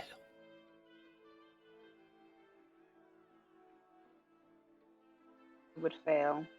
You watch as the panel in Samara's essence comes out. She lands on the ground. The panel reliefs back into the door. The right 10-foot tall door is now becoming to be more animated. The storm is building.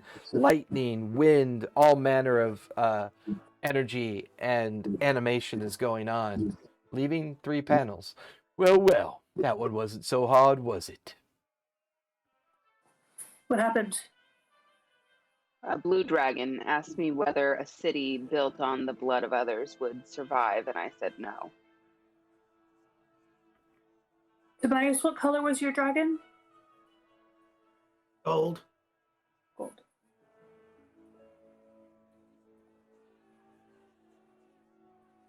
Okay, so who's going in City Flourishes?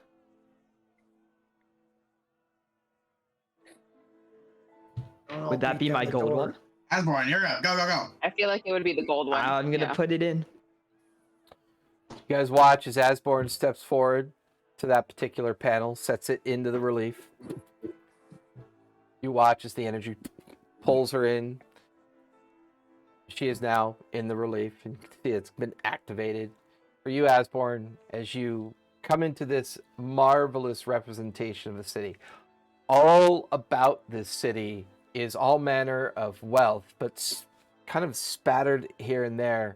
You can see poverty, crime, suffering. The difference between those who have and those that do not have is quite extreme. You watch as a individual on a palanquin is being carried about by those that have clearly been forced to do so, as they look emaciated. And this place is one of decadence and over-the-top nature of its wealth. And then you watch as a green dragon lands alongside you. This one seems to befit you the most, does it not? It does. This one tells a story of why all of humanity continues to suffer the plights it suffers. Tell me, are you willing to answer me a question? Yes. If the choice was to benefit those for the benefit of yourself, or to use your benefits to benefit all of those who do not have choice, which would you pick? All of those who don't have choice. You guys watch as the panel, you watch as Asborn comes back out, lands on the ground. The panel shrinks into the door, leaving just 2.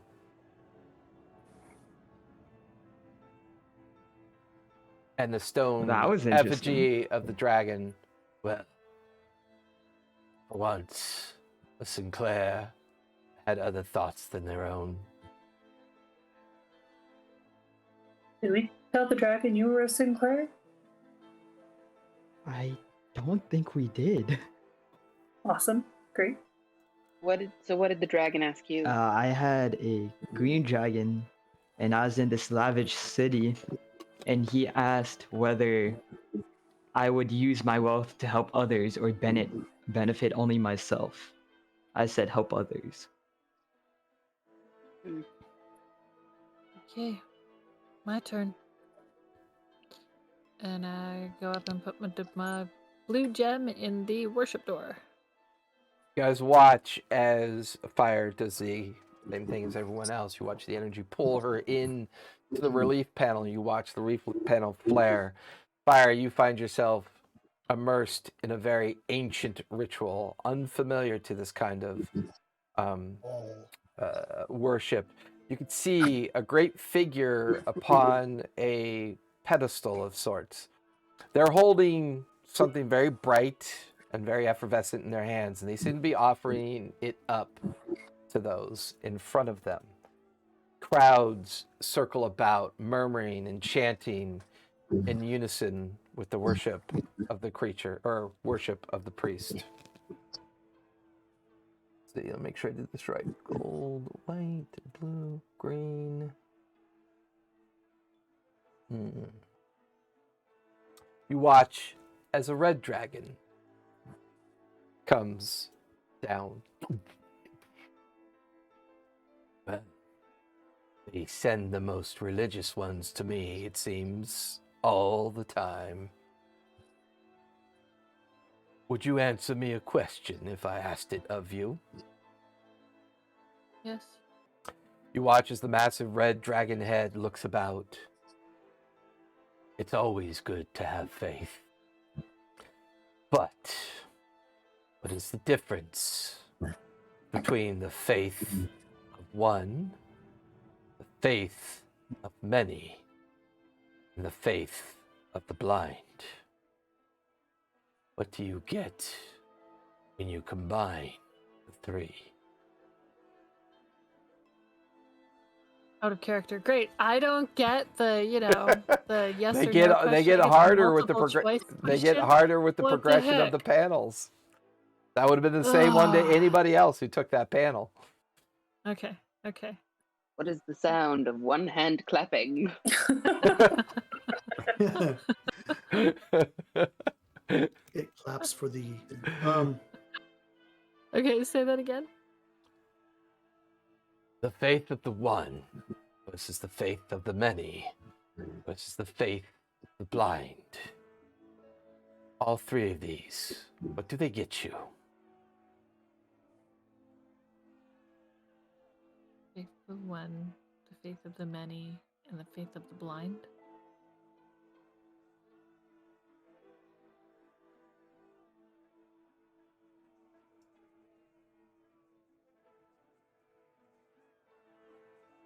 Perhaps you're not as worthy as they think.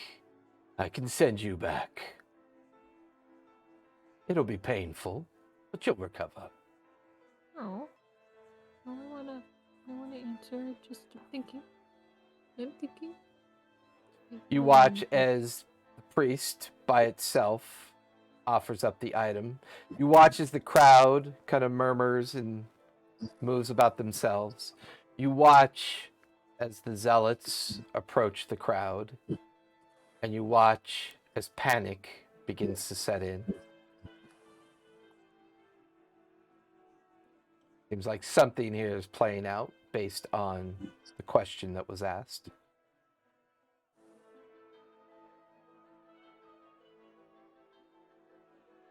What happens when you have 3 different faiths? Well, then you get arena. Dark, baby. Dark. Sorry. So easier just to give your soul to Baal.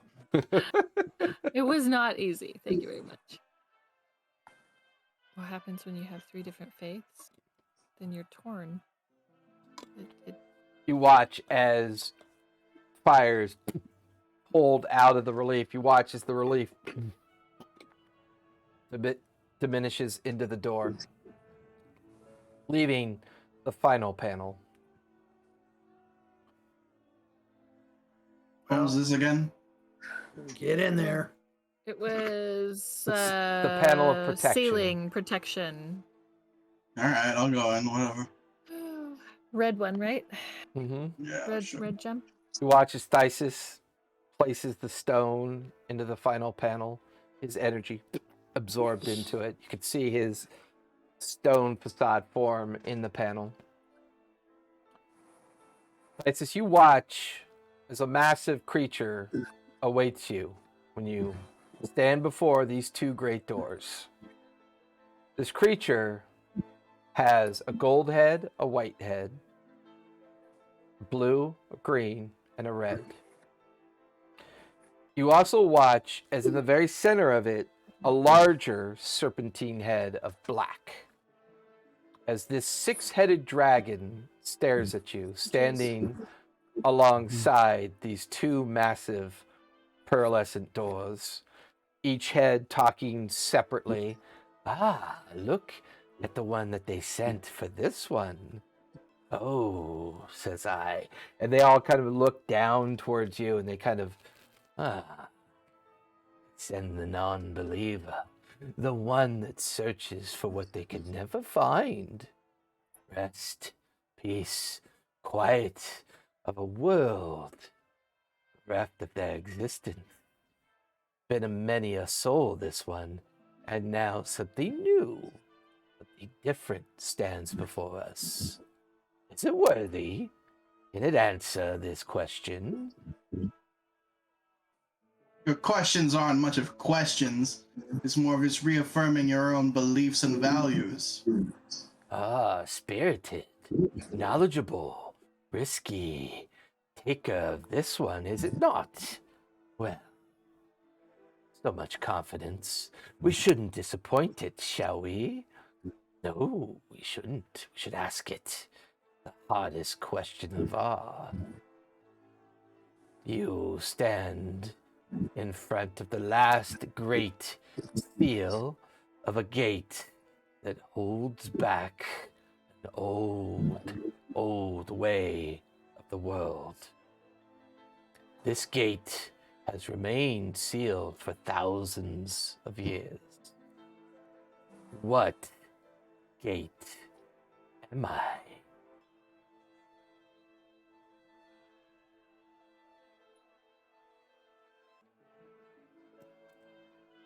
Come, come. You spoke with such confidence. Clearly you must know. Gate of these nuts. Gate these nuts. A hint? It once already. Not so confident. Not so smart.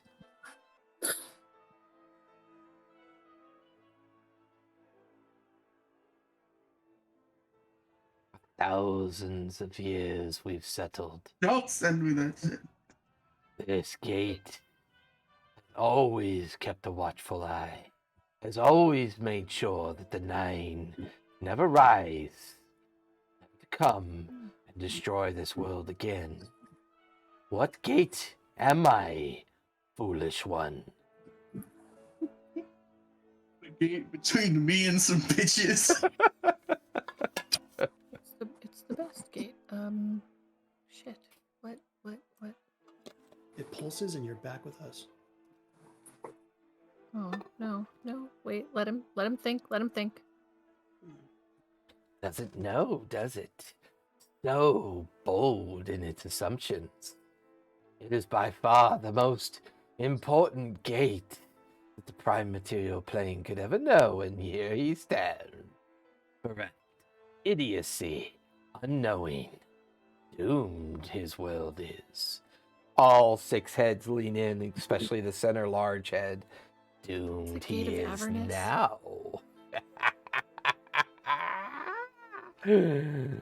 We should rip it from itself, force it to become what it knows it should be. It bears the markings, it bears the symbols. The angels would not miss this one, would they? The angels would totally miss that one. Keeps the Nine from coming here. What's it? What's the gate that Zarel was a keeper of? No, that wouldn't be it. Well, as of this very moment, there is no gate. Yeah. You watched. The relief pushes Thesis back out. It settles into the door. The stone head looks down at Thesis that now stands there looking. You watch as the right door crackles with energy. The left door crackles with energy. Well, seen a bit of the future halfway. Good luck. And you watch as the stone facade freezes. 2 massive doors stand open, and the smell of a 1,000-year-old chamber just washes over you. Oh, wait for the Does it stink? undead Hydra to leave first. Does it smell? It just smells old, musty, and mildewy, and echoey. You actually watch as fire goes, does it smell? Smell. Oh, Let's ooh. get in there and get what we need to get and get out. I mean, not it going first, so who's up? Okay. I'll go first. I'll go. Is it dark? Is it Very Hang on a dark. second. I'm Oh, gonna cast I light. You cast light, Let's the check darkness. for some traps and stuff. We The never darkness know. does not abate Yeah, let's do with that the light. first. Okay. Oh. Pull out my rapier. With dark vision and stuff, we can't see it, so it's see through it. It's magical darkness. Does light penetrate magical darkness? No. So it's still dark. Yeah. I'll walk through. You guys watch as Tobias just steps through. Tobias, you feel this cold kind of sensation as you pass. And as you step through, you see a familiar person standing there. Oh, hello. What's your name? As Qualish stares right at you. Oh God. Wait. Undead Hey, Qualish? Qualish. Okay, Qualish. You guys don't know. Tobias is the only one that stepped through. And Hey, wanted Well, to I follow Tobias. Tobias.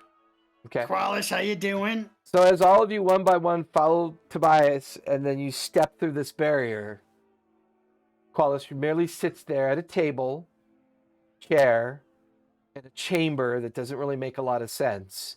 There is an item on this table, a square kind of crystalline cube, and he sits and just looks at the six of you. I was not expecting visitors, but please come in, sit down. I have been here for so long, I really don't know how long I've been here. You all seem familiar to me, but I don't know why. Who are you? What are your names? Tobias. We met on an island. Oh, we've met. Well, Wait, On an my. island, yeah. You must- We've met someone who looks like you. at least. What? Wait. Did you make clones of yourself from other dimensions? Or bring over clones from yourself from another dimension? Well, At least one. Just I- one. I practice the art of magics all the time. I manufacture them. I'm busy today. I've been working on this particular cube. I've been working on it for, I don't know, years. What is the cube? Well, it's a theory of mine that I feel like I can travel to other points in time. I've felt that this is something very important to utilize in my works, and I've been trying to figure it out for years and years. But unfortunately, I've not had much success. Perhaps you could sit and help me figure this out? Yeah, we kind of need it, so we'll be going. And I guess if you want to come with us, you can. But we need to save the world. We don't have time to sit and look at stuff. And are there any doors behind him? It's other than the area that he's sitting in and where you're kind of all circled around talking to him, it's just pitch black all around you. Almost like you're in this weird kind of bubble. Fire, couldn't you tell the real Qualish from the other ones with your goggles? Well, it was the real Qualish had the goggles. No, he had goggles on his head. The other ones had goggles. Does he have goggles? He does not have any goggles on currently. And he doesn't have a cube around his neck, right? Because he had a cube around his neck and goggles, right? Mm-hmm. Is it the same cube from before? It looks like it. So this is Qualish in the This is past pre-Qualish. has solved it. This but is- then Will, and we met him in the future He's past. a pre-Quill, pre-Qualish. Yeah. What if this is Wait, current Qualish and we met Hey. future Qualish? You did it. Right, I think we did. You solved it, buddy.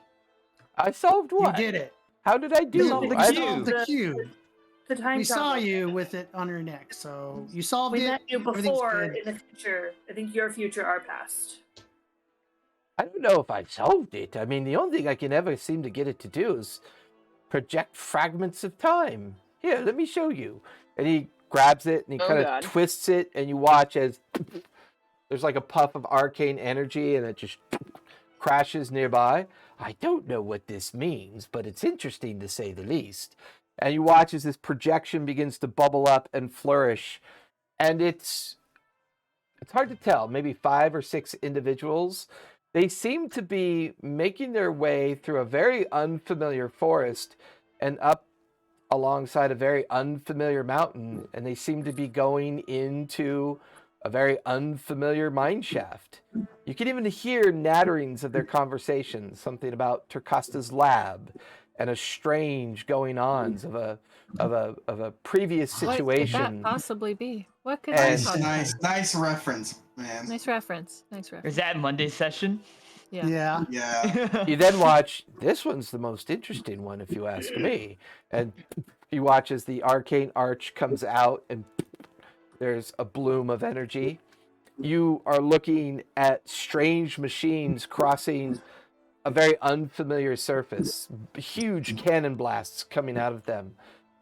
4 individuals, what looks to be a dragonborn, what looks to be some human of some sort, a furbog, and they seem to be having a very intense conversation with somebody that goes by the name of Slackjaw. And it's a time that you're just not familiar with, a land that you're not familiar with. And then one by one, these worlds come into existence. One world he references as Cinder. Another world he references as Exandria, but a different time or different place, as the founding of Darktoe seems to be happening as well. And one by one, other worlds come into existence. One by one, other places. And you watch as he puts his hand into these arcane balls of energy, attempts to pull something out, and then the arcane energy fades. I can bring the fragments into existence. I know that there are fragments of me in these timelines, but I can't seem to bring that fragment of me here. I feel like I'm close, but I can't seem to make this thing work. And he just kind of gets out of his chair, kicks it with frustration, looking about the place. How did you all get in here? Why are you here? We came through the door. We talked to the dragon. Door? Dragon? You mad? I don't know of any door dragon. Well, it's kind of a dragon door. Yeah, that's You really can good. come with us and see if you want. Come with you. Come with you where? Back out the door. The door. Out of the this door. room.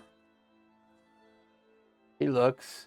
There's no door there. All of you look back. You do not see a door, just black, shrouded bubble that's around you. I'm gonna go try and walk back through the door. You just hit cold darkness, bounce off of it. Oh, god damn it. Well, Figure Qualish. this out. So, can Thysis look at the box? He's pretty smart. He might be able to help you. Oh, I suppose. You feel free, of course. Look at the box. See if you can figure it out.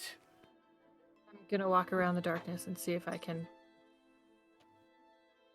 try and see if it's penetrable anywhere or if it's completely impenetrable.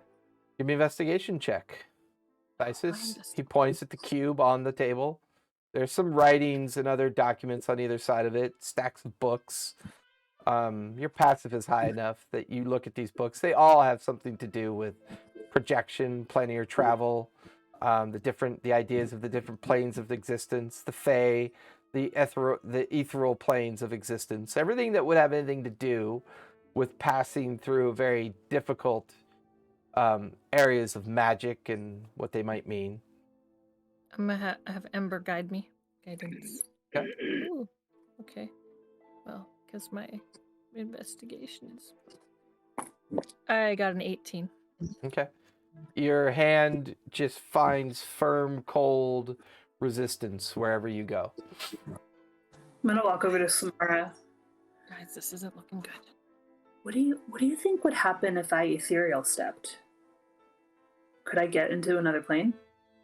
You'd probably just get pushed back. We might already be You in another might? plane. I don't know. I'm not well versed in planar travel, so try it. Could I try it? Maybe look at the I mean, ethereal we're plane here to first? heal you if you need to. I'm gonna ethereal step. You feel the magic form and then fade the moment you try it. Nothing. Nothing. You feel like wherever you are is not capable of understanding where you are trying to go. It's almost as if you're stuck in between everywhere. Are the little bubbles that he brought up, are they still open? Can we still see these visions, or did they close up? The one he attempted to put his hand in closed up, but there's dozens upon dozens of otherworldly references here around you. What's the one closest to me? Give me a perception check. Mm-hmm.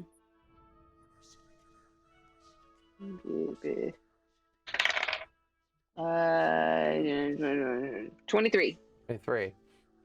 The one closest to you, it appears to be a world filled with small humanoid-type creatures. They seem to be nomadic in nature, and they're passing through and over many large mountainscapes, in and out of valleys. The world itself appears to be very warm in some areas, cold in the other, and it's just giving you this. Are we seeing it from like a bird? Yeah, almost like a bird's eye view. From up above, we're seeing them down below. Mm-hmm. Can I reach my hand in? As you begin to reach your hand in, this cold kind of psychic resonance kind of permeates up your forearm and elbow. Give me an intelligence save, please.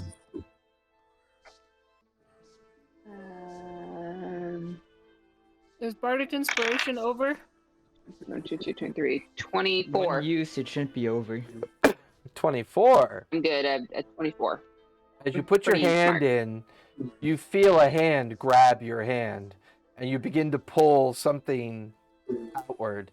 At first, it's almost a mirror image of yourself, but as soon as that hand gets close to the edge of the arcade essence that you're in, there's a separation, and the energy collapses in on itself, and you pull your hand out, and looking at it, it's kind of smoke and wreathed with magical residue from the effort. Take a point of exhaustion, please. Dang it. Almost had it. Well, you save, so you don't take damage, just the point of exhaustion. Wallace rolled a 28 on his save. So don't touch anything, everyone. Just so you know. Have you, instead of trying to pull something out, have you ever tried to go in? Yes, I've tried that I before. feel like that would be not safe. But unfortunately, the boundary and resistance between time and the plane that I think these places exist on, I can't cross forward. I can only bring out. It appears the cube is more of a reflection of a piece of me. I just don't know how to get me out of the reflection.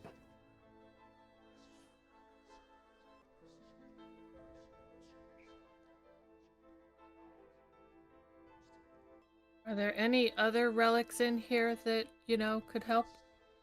You keep speaking as if I'm in a predetermined space. I don't know what you mean by relics. I've been here working on my creation for years. But you keep speaking to me like I'm a third person of existence. You're the interlopers, not me. I don't think I was. Problem is that we met you before years, so you haven't technically been in here for years. I don't know. Time is weird for you, my weird little friend. I think it's a wibbly wobbly timey wimey thing. That all sounds like clever speech, but it doesn't tell me anything now, does it? We told you you already solved it. Well, if I've already solved it, why am I still here? Well, when we met you, you had a lot of you. Like, it was you and like an army of you. Yeah. Me and an army of me. Almost endless supplies. And you would use that to like create more of you. Is there a way to look at this time or this dimension, not these other places? What about looking at you from the past? Well, that's what I'm trying to do, is I am looking at me from the past. I am in But all those of don't these... look like you. But I'm in all of these worlds. I'm merely reaching out. He looks at you momentarily. Son of a bitch. I've been confusing numbers with possibilities. I should be focusing on. And you watch as everything just kind of fades, and then your world comes into 100 different projections as everybody's past begins to play out in all these different projections. It's not the possibility of the world. It's the timeline that matters. Excellent. Excellent. You watch as everything fades. The darkened chamber lights up. You watch as in the center of this chamber that you're in, there's a single circular staircase that leads downward and deeply downward. You watch as a familiar person steps out of the edge of the chamber. You'll have to excuse my priest's insistence on knowing everything before we allow you to retrieve this relic. Can never be certain who we are partnering with. You watch as the Bright Queen kind of moves around you, staring at all of you individually. This particular magical incantation of knowing is designed to truly understand who and what you are, what you're capable of, and what has influenced your past, and how you think that past influences your future. This relic that we're allowing you to retrieve, if you are successful in retrieving it, I don't know what creature guards it, but I assure you, there is a creature down there that guards it. But, as we are always told by the curators of creations, the greatest safety that they've put on this particular relic is the fact that none of us here can wield it. Only those that are strange to our land, strange to our culture, and strangers to us are allowed the opportunity to wield it, because that is the nature of faith, hope, and all of the things required of those that are determined to undo what they have done. I believe all of you believe this. Believe it or not, this was the easy part. You watch as the Bright Queen waves her hand over Samara. Samara, you no longer have that point of exhaustion. Oh, good. Wrong answers to the right questions. Thank you for that. Could have easily brought everything to a halt, but you are worthy. You may proceed. like this disc of energy next to her, and she steps right through it. It closes. You watch as the stairwell darkness kind of expands slightly, a cold air emanating up and out of it, a kind of smell of ancient nature to it. And deep in the bowels of the stairwell, you hear this. That's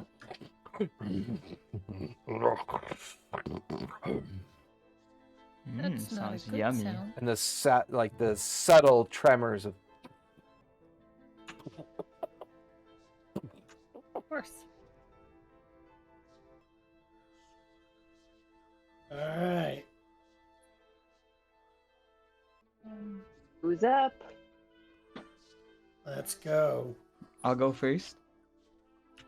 Are you quiet? I'm not quiet. Maybe I don't know Tobias why the person in the loudest armor always wants to go first down a hall when you got me. So if you're Oh, all let me trying to pass be without a trace stealthy, go ahead and give me. Wait. Pass without a trace. Okay, so everybody give me stealth checks with +10. Plus 10, okay. I set up my dice rolling area. Oh, I love that 26. sound. I love that sound. Oh, That's look good. at that. That's good. 27. 31. Nice. Plus 10, right? I got a 19. Ooh, That's with your plus 10. I got a 21. got- That's with the plus 10. Yes. 21. I got a 21. That's with the plus 10. So I got a 19, a 21. Glad that I cast that. With the plus 10, I have a plus 18. And I got a 21. Tobias, what did you get? Like 85? Impressive. No, I rolled really shitty, so I got let me look again what I got. This is great. This is great. Oh wait, I have a plus 3. Wait, Fantastic 20, 29. 29. So I almost got like forgot my stealth bonus. I got like a 28. That's good. So who am I Hey, look at missing? this. Mara, what'd you get? Not how could it? 31. 31. I could have got a 41. It's actually overall Solid, averages solid. out to be pretty good. Only the 19 makes it a wee bit rough for the journey down these stairs. on the bell curve. And you're not sure if it's the nervous farts that Thysis is letting out as you make your way down the stairwell. I smell brimstone.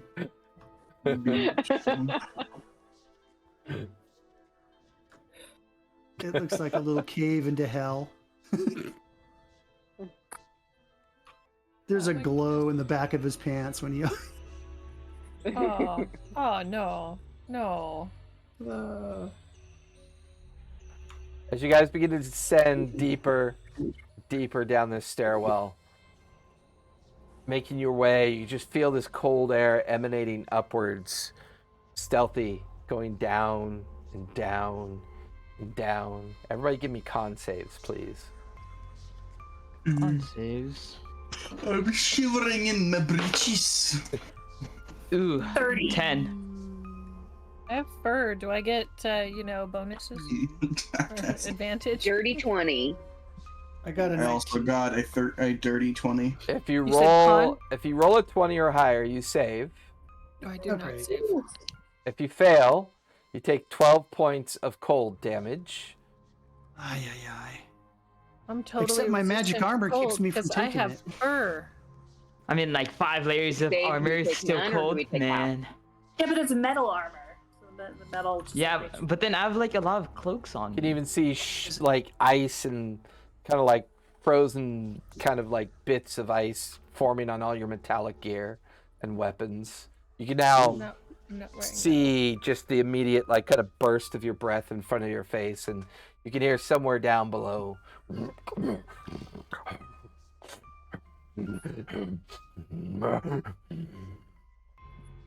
Guys, He do sounds- we have anything against cold? I can make a fire. My armor might be cold protection, but I don't know. Are you wearing your leather armor that you ordered, right? It's your leather. Yeah. Obsidian. Yeah, the obsidian leather armor. It's +3 to your armor class, and once per short rest, for a single turn, you become invulnerable. Ooh. What did I get for my maul? Solid. Your maul is +3 to hit, +3 for damage, and if you crit, Look at mine. you crit on a 19 or higher with it, and whenever you crit, you gain 3d8 bonus of hit points back to you. On the other maul, not the the Wild Mother's maul, right? Oh, did I just give you the Wild Mother's Maul? Is that what that one was? You gave me a different like version of the Wild Mother's maul. Oh yeah, no, you're right. The maul that the maul that you got back from Port Zune, right? That one. Yeah. Yeah. That's the maul of advantage. So when you hit with that, you have advantage on your rolls, Mhm. and you're able to swing that with one hand and still be able to benefit from the two-handed damage versatility of it, and it's +1 to hit and +1 for damage. I built that one a long time ago. I didn't realize you guys were going to be on the run for like a year.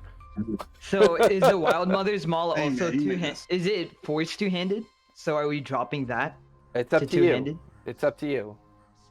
Let's make it Because I've one-handed. been using a maul which is technically two-handed, Right. one-handed this whole time You because have a that's how shield. we were planning it. Right. Yeah. It's totally up to you. I mean, Keep it one-handed. getting hit, but doing a lot of damage is kind of cool. Question Did is, you say should once you per be short carrying rest or 2 more? mauls? Darth Maul. Hey, Jason, did you say short rest or long rest for I that? like to ask Short all rest. Okay. But it's only good for one turn, which is, you pick the turn that you're on, and you, as a reaction, you invoke invulnerability, and nothing can harm you for that one turn. Okay. Okay, so we're for sure making the Wild Mother's Maul two-handed. Yes. Okay, then I'm taking off my shield. Okay. No more Sentinel, guys. For now. Oh man.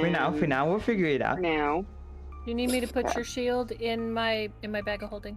That'd be nice. Thank you. Okay, I put your shield in my bag of holding. Make a note that the shield is in the bag of holding. Is in the bag of holding.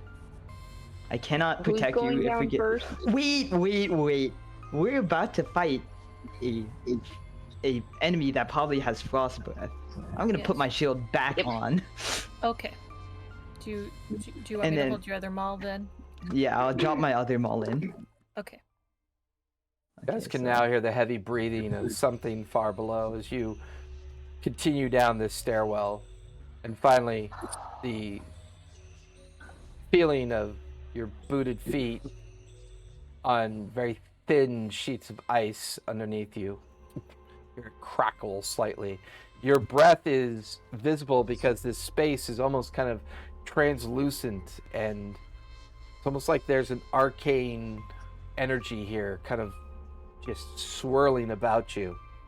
You can see it kind of coalesce and the frost form with it, your breath kind of making a space almost. It's very cold here. It's beyond cold. All of you here. Is advanced cold. And you can feel the tremors in the ground. How big does it feel like that creature is? Like a giant? Give me a nature, or give me a survival check. I will. I'll creep closer down there and see what I can see. Well, It's hard to tell without seeing it. Tobias, go ahead and give me a perception check as you kind of walk away from the stairwell towards where you can see the beginnings of a stone archway. Percent 28. 28.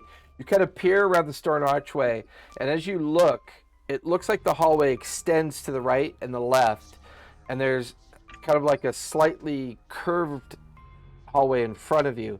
But as you look to the right, at first what you thought was just the hallway finishing at the end. You watch as something moves, and then suddenly you can now see into a room. Almost as if something was in front of that doorway and then moved away from it. Something very large.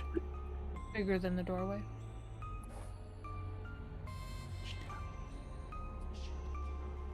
I didn't hear you. I'm gonna use message. I whisper, there's something very large down here. Yeah, we Shit. can And hear it. I'm gonna sneak around the corner and see if I can sneak and get a peek at it. Okay. Before we go, can wait, someone? wait. Let's send Ember. I thought Wait, maybe Asborn, what were you gonna ask? Can someone cast the telepathy spell? Oh, well, that takes I 10 can minutes. ritual cast it. It'll take 10 if we're been sitting here for 10. Why don't you do that while Ember goes and investigates? Okay. If you guys are cool with that, that's what I'll do. I'll just ritual cast it. We can while always Ember's stop you if checking it out. something happens. Yeah, can I stand like in front of her? My rapier. You just have to cast it really quietly. I guard you. I guard you. You are guarded. You both get swallowed whole at the same time. Can I check if the walls are a mimic? Are we inside of a mimic? My worst dream! My worst nightmare! Yes, we're inside We the- all wake up from the nightmare. We're still in the court. Oh, Oh, And the Lord. Bright Queen has, like, cast mass hallucination on us. Oh, I need to get that spell. That'd be so funny. Okay, so I send Ember while Samara is casting the telepathy. Okay. Should probably be near Really? me since you're gonna be like walking through him or through her. Really, really, really quietly and slowly going over and checking out the door. There's no door. Oh, I thought you said there's a door. No, An it, entry. it, Never it said there's a looked door. like it was Archway. just the end of a hallway to a wall. And Okay. then suddenly something moved, and then Tobias could see into the open space. Oh. I said there's something very large down here. That's what I said. Okay. Let's stealth over there. Hope you have a good stealth for your You minutes guys or whatever. kind of all begin to like take position. So Ember's going first. Creepy. Well, we can't go anywhere until Samara finishes. Samara, so Am I 10 done? minutes. Yeah, in like 10 minutes, right? Or is it an hour? It's 10 minutes. 10 minutes. No, it's 10 minutes. Okay. Time has passed. Yeah. We have this SpongeBob transition. And periodically, Yeah, you can exactly. hear 10 something minutes large later. shifting, the sound of impact tremors deep down these hallways, shifting from point to point. But yes, you finish your spell. We have telekinesis, everyone. They say this- Telepathetic. I you mean, are. Can I tell if you the say breathing sounds telepathetic? human noise? Tune with my mind. Telepathy. telepathy. You guys all now have telepathetic. Telepathetic. Yes. I used my telepathetic powers. Okay. Okay. We hear in our minds. You Yeah, have well, down there. telepathetic. Okay. Sending Ember. Send Ember. Give me a stealth check for Ember. Does Ember get past without a trace? No, because you won't be with her the whole time. She'll be much further away. Too far away. 16 and 4. Dirty 20. 30-20. She can't guide herself, I don't think. You watch as Ember quickly flies into the open portion of this hallway and Oh, I finds didn't her- want her in, just look in. Right. She flies to the edge. Well, she's flying, so she's got to like, Right. so she's flying at the end of the hallway, kind of looking around. And as she looks, you see this 30-foot tall, blotched out, furry, maned-like creature with two sets of arms just kind of come out of the dark. It's huge, like mouth with many rows of teeth on the inside of it. 3 eyes on either side of its like kind of like porcine-looking visage. It kind of walks right past Ember, and it takes almost like a minute for it to complete walking past Ember. Ember like is forced back as this frozen wave just kind of crashes into her, nearly wiping her out, but she moves back quick enough to stay away from it. This huge beast just drifts off deeper into the chamber. You watch his huge, massive arms, the size of small ships, kind of cling on to the side, pull itself up into an opening above the stone floor, and then Ember loses sight of it. But Ember can feel and hear its movement and its shift. And then suddenly she looks up to see its head poke out further up, and then it dips back in, and just the continued low rumbling and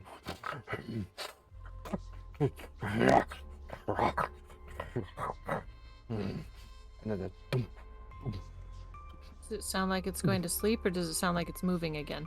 sounds like it's just moving about. Okay. While it's in the cave that we can't see, Ember, I'm going to have her look around and see if she can see anything that resembles a relic that we're looking for. As she flies around Just the looking. lower portion of this huge empty chamber, give me an investigation check. Investigation is intelligence? Yes. Okay. Roll high. Roll high. Roll high. 13. 13. She swirls around, and in the center of this massive chamber, there's like a dais and a series of stairs that lead up to it. On the top of this dais, there's something of like an energy like formation there. But whenever she gets near it, it kind of pushes her further back and away, almost as if because she's magic in essence, it's not allowing her to approach it. Okay, so there's a dais in front or in the middle with stairs that go up, and a big ass creature that's hairy and has like cold emanating from it, and lots of arms, and a piggy-like face. Okay, I don't remember. I don't know. Porcine is that piggy? Did you see how porcine is piggy? Yeah. How tall is it in there? Like, did you see how? I mean, it's so tall it goes beyond Ember's scope of view. It looks like it goes 90, 100 feet, maybe even taller. It's huge. It's like huge. I'm just saying that I learned a new spell that I want to try. What is the spell? Reverse gravity. Does it only work on one thing, or does it work on? Is it area of effect? It's area It's an effect. area. 50. Let me see. Hold on. Let me pull it up. A 50-foot radius. It reverses the gravity. That That sounds amount of terrible. space. I also have that spell. It is The very funny. ceiling. Well, yeah, but how high is the ceiling? And Exactly. compared to how Well, high that's the the creature thing. was? The beast will fall up and it'll take fall damage, right? If the ceiling is like a couple hundred feet. It It's says massive. 100. I love the look on Says all Ivar's creatures- face. It's just classic. He's like, y'all are trying to plan. We should just go in and kill it. I don't know if we can kill it. I don't know if we want to kill it. Leroy Jenkins. So what you're saying saying, it is takes- we want I to do can the hold it same up there a thing that we. minute while we run in, grab it, and then run out. Grab what? Okay, so if Whatever it takes. Thysis can fly, and we give Thysis the bag of holding, and he goes and scoops whatever it is that's on that dais up, and then Wait, is Ember at the we dais? just- Well, Wait but a minute. if the dais rejects magic and the bag of holding or fly spell get to it, well, How high I up mean, is it? it's probably big enough. It's probably small enough that Wait, Thysis fire. can grab it. Fire, do Okay, we look. know where Ember is in relation to the dais? He He's was currently flying hovering around. right over it. What if you Could, since we have telepathy, can I determine how far away Ember is from me? Can they see what I see through her head? my armor will Through your give me description, invulnerability so for I one mean, round. you can give me a performance check to see how well you describe it for everybody. 'Cause this is more detailed than you normally have to be. 13. 13. I mean, it's hard to translate.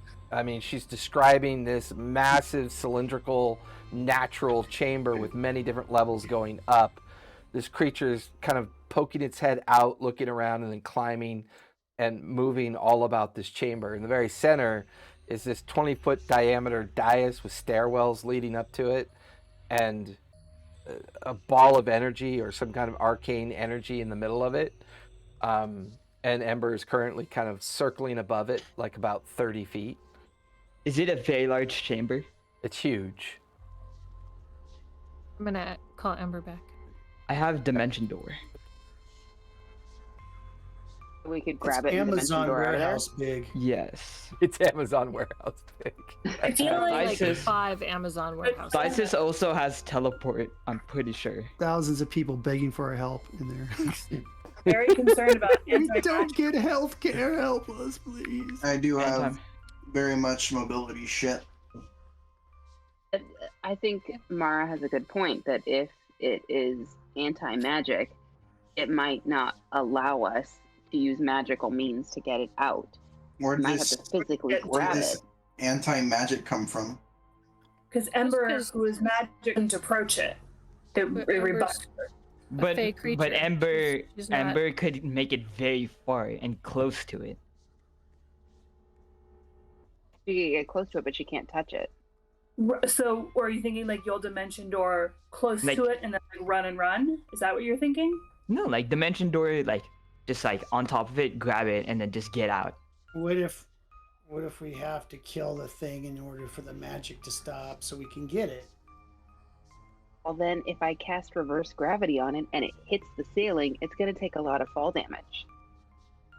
And then you drop the spell and it'll take fall That damage. is. And then it'll take more fall damage going back down. Okay. I would say that's a big if, because what if it just holds onto the ledge? It has a lot of arms. And it But- seems to use them to mantle anyways. Okay, it could hold on to the ledge, but it would still stay up for a minute holding on to the ledge. And my new armor gives me invulnerability for 1 round. So if we could do something. Right, but you can't get all the way in there and back in 1 round. I might be able to get in there and then. I think the best way just to stay safe then is to try to stealth our way in. That way we just have our options open and we can get out at any time. I just look at you in your armor. I just look up and down. We have passed without a trace. Don't look at me like that, silly mouse. What's the Yeah, plan, you're the guys? epitome of quiet. How far into the chamber is the stairs? How far into the chamber is the stairs? Based on the amount of distance that Ember went to keep this direct line of communication with fire, it's, maybe roughly 50 feet to the stairwell that leads up to the dais in the very center. And she's currently circling right above it. So she's maintaining that minimum distance that's required for fire to be able to see directly through Ember's eyes. Which was an hour. So the thing that 100 it's feet. on top of, the dais it's on top of is like 50 feet tall? No, the dais 20 it's feet on tall. top of is only about 10, 15 feet tall.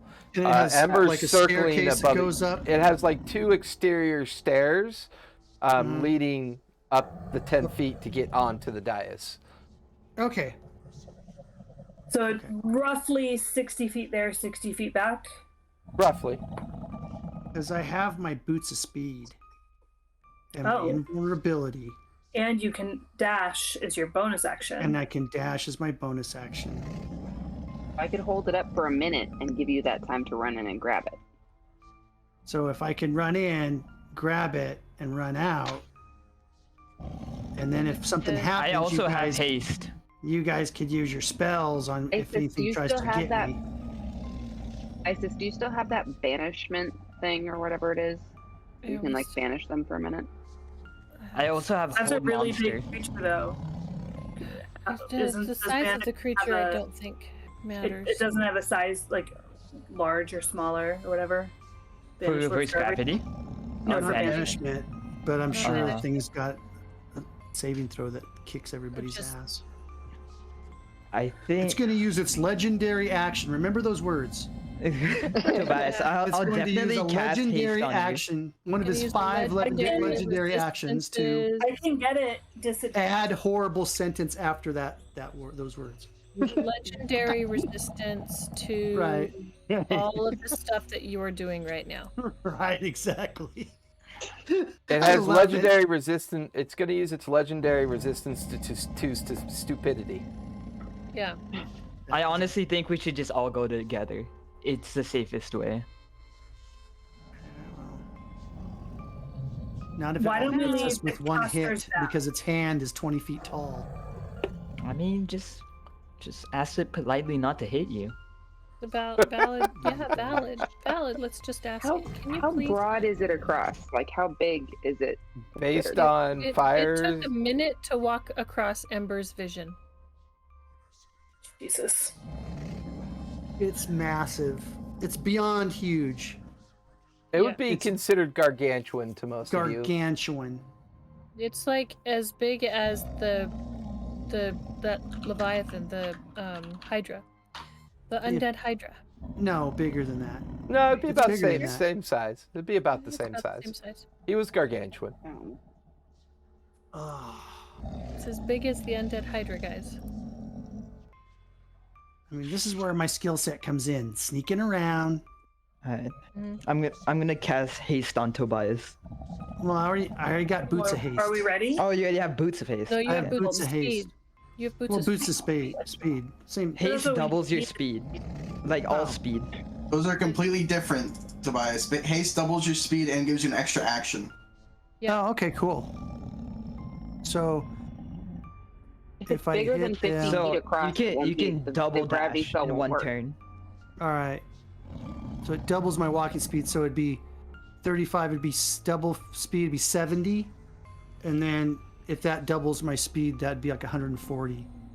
And then you can dash, And then I Twice. can dash, which, which would would be be 280. 80. 280. Yeah. Yeah, 280. Thanks for doing This that. mouse is zooming. These mouses.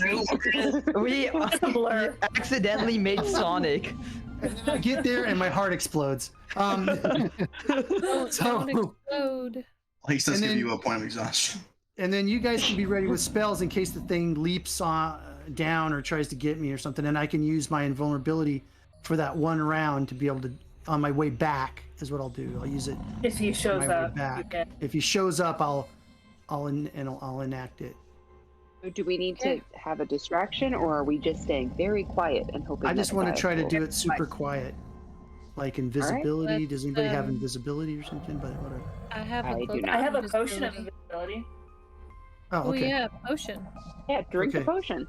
Okay, so I'll drink the potion. I'll activate my boots, drink the potion. You cast this spell of haste on me. I'll move 280 feet in, and I'll be sneaky. Oh, I have a potion of greater invisibility, Which Oh. means that he can do things and it doesn't pop off. but it's only for 1 minute. Okay, Okay, rather that's than 10 one. rounds. That's 10 rounds. Let's get this. Let's blow this popsicle joint. Alright, are you drinking Okay. it? yeah. Cast the spell. I'll drink it. I'll enact my boots of speed. I'll drink the potion. All the things, And go. and then go. And I have Ember watching, so Like that episode of The Flash. Just So she can see what goes wrong. Oh my god, you're literally Speedy Gonzalez. I know. You guys I watch. would do it, but someone would say I'm like, We're gonna like. You guys, Oh you my guys God. watch as Tobias disappears. You can barely even hear the small footfall as he tears down the hallway and into the chamber. The moment you're in the chamber, Tobias, you're looking around. You can hear the creature's breath and making noise above and kind of like crawling amongst these catacombs of cavern entrances and exits above it. And you can feel slight tremors in the ground, but right in front of you, you begin to run towards the direction of the stairwell. You get up the stairwell, and on top of the dais, you're now looking at this brass-like orb ensconced with many different metal rings around it, and it's emanating a glow of energy. Do you grab it? God, that's terrible.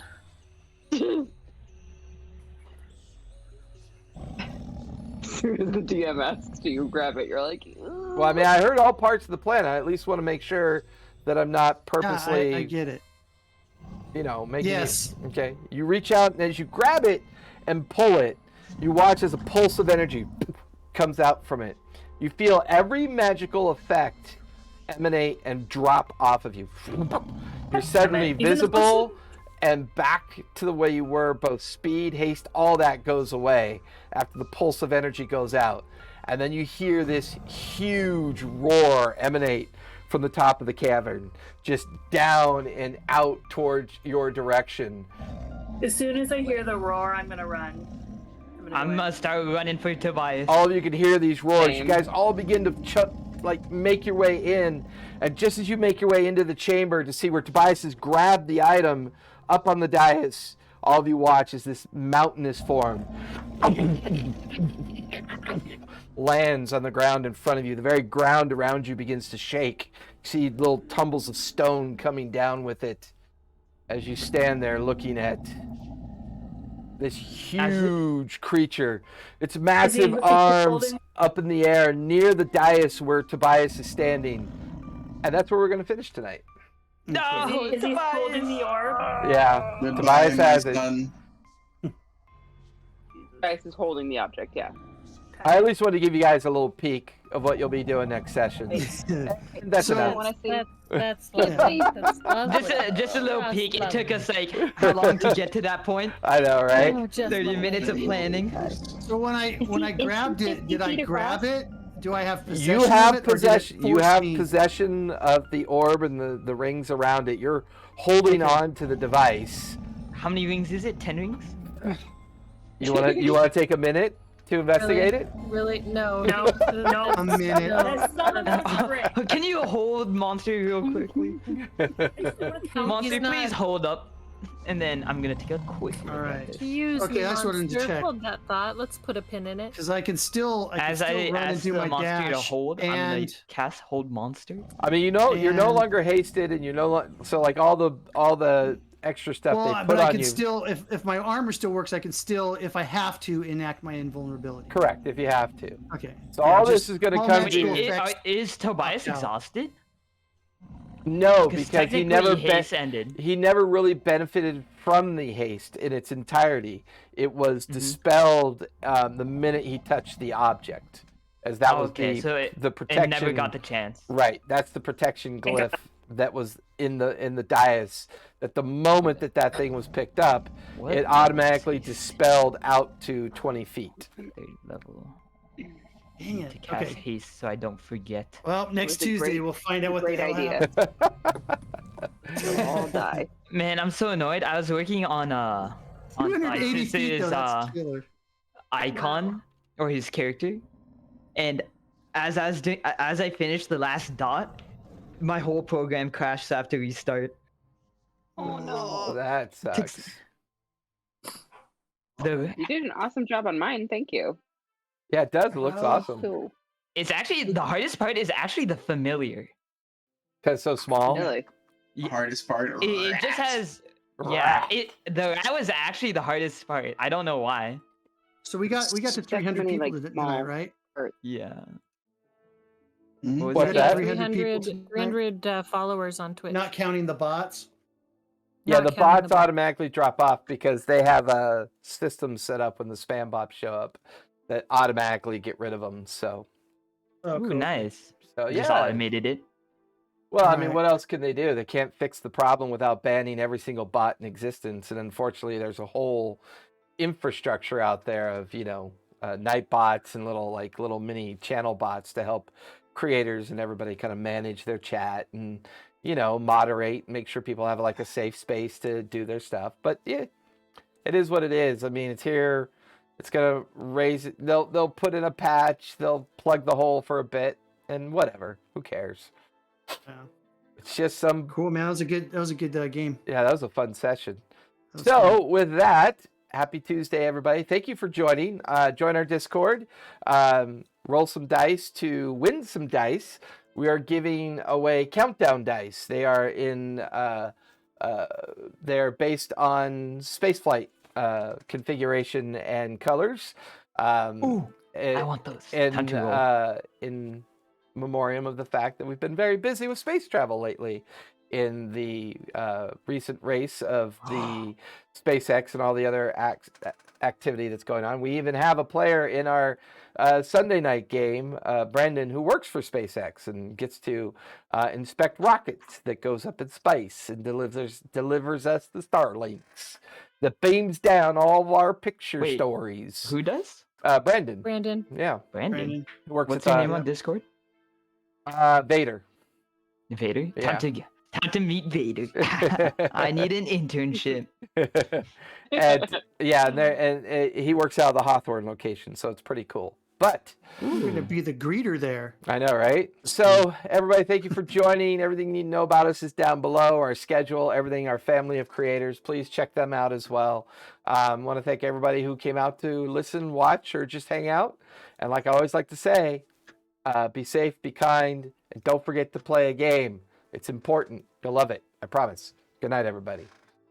Good night. Good night. Thanks for coming out.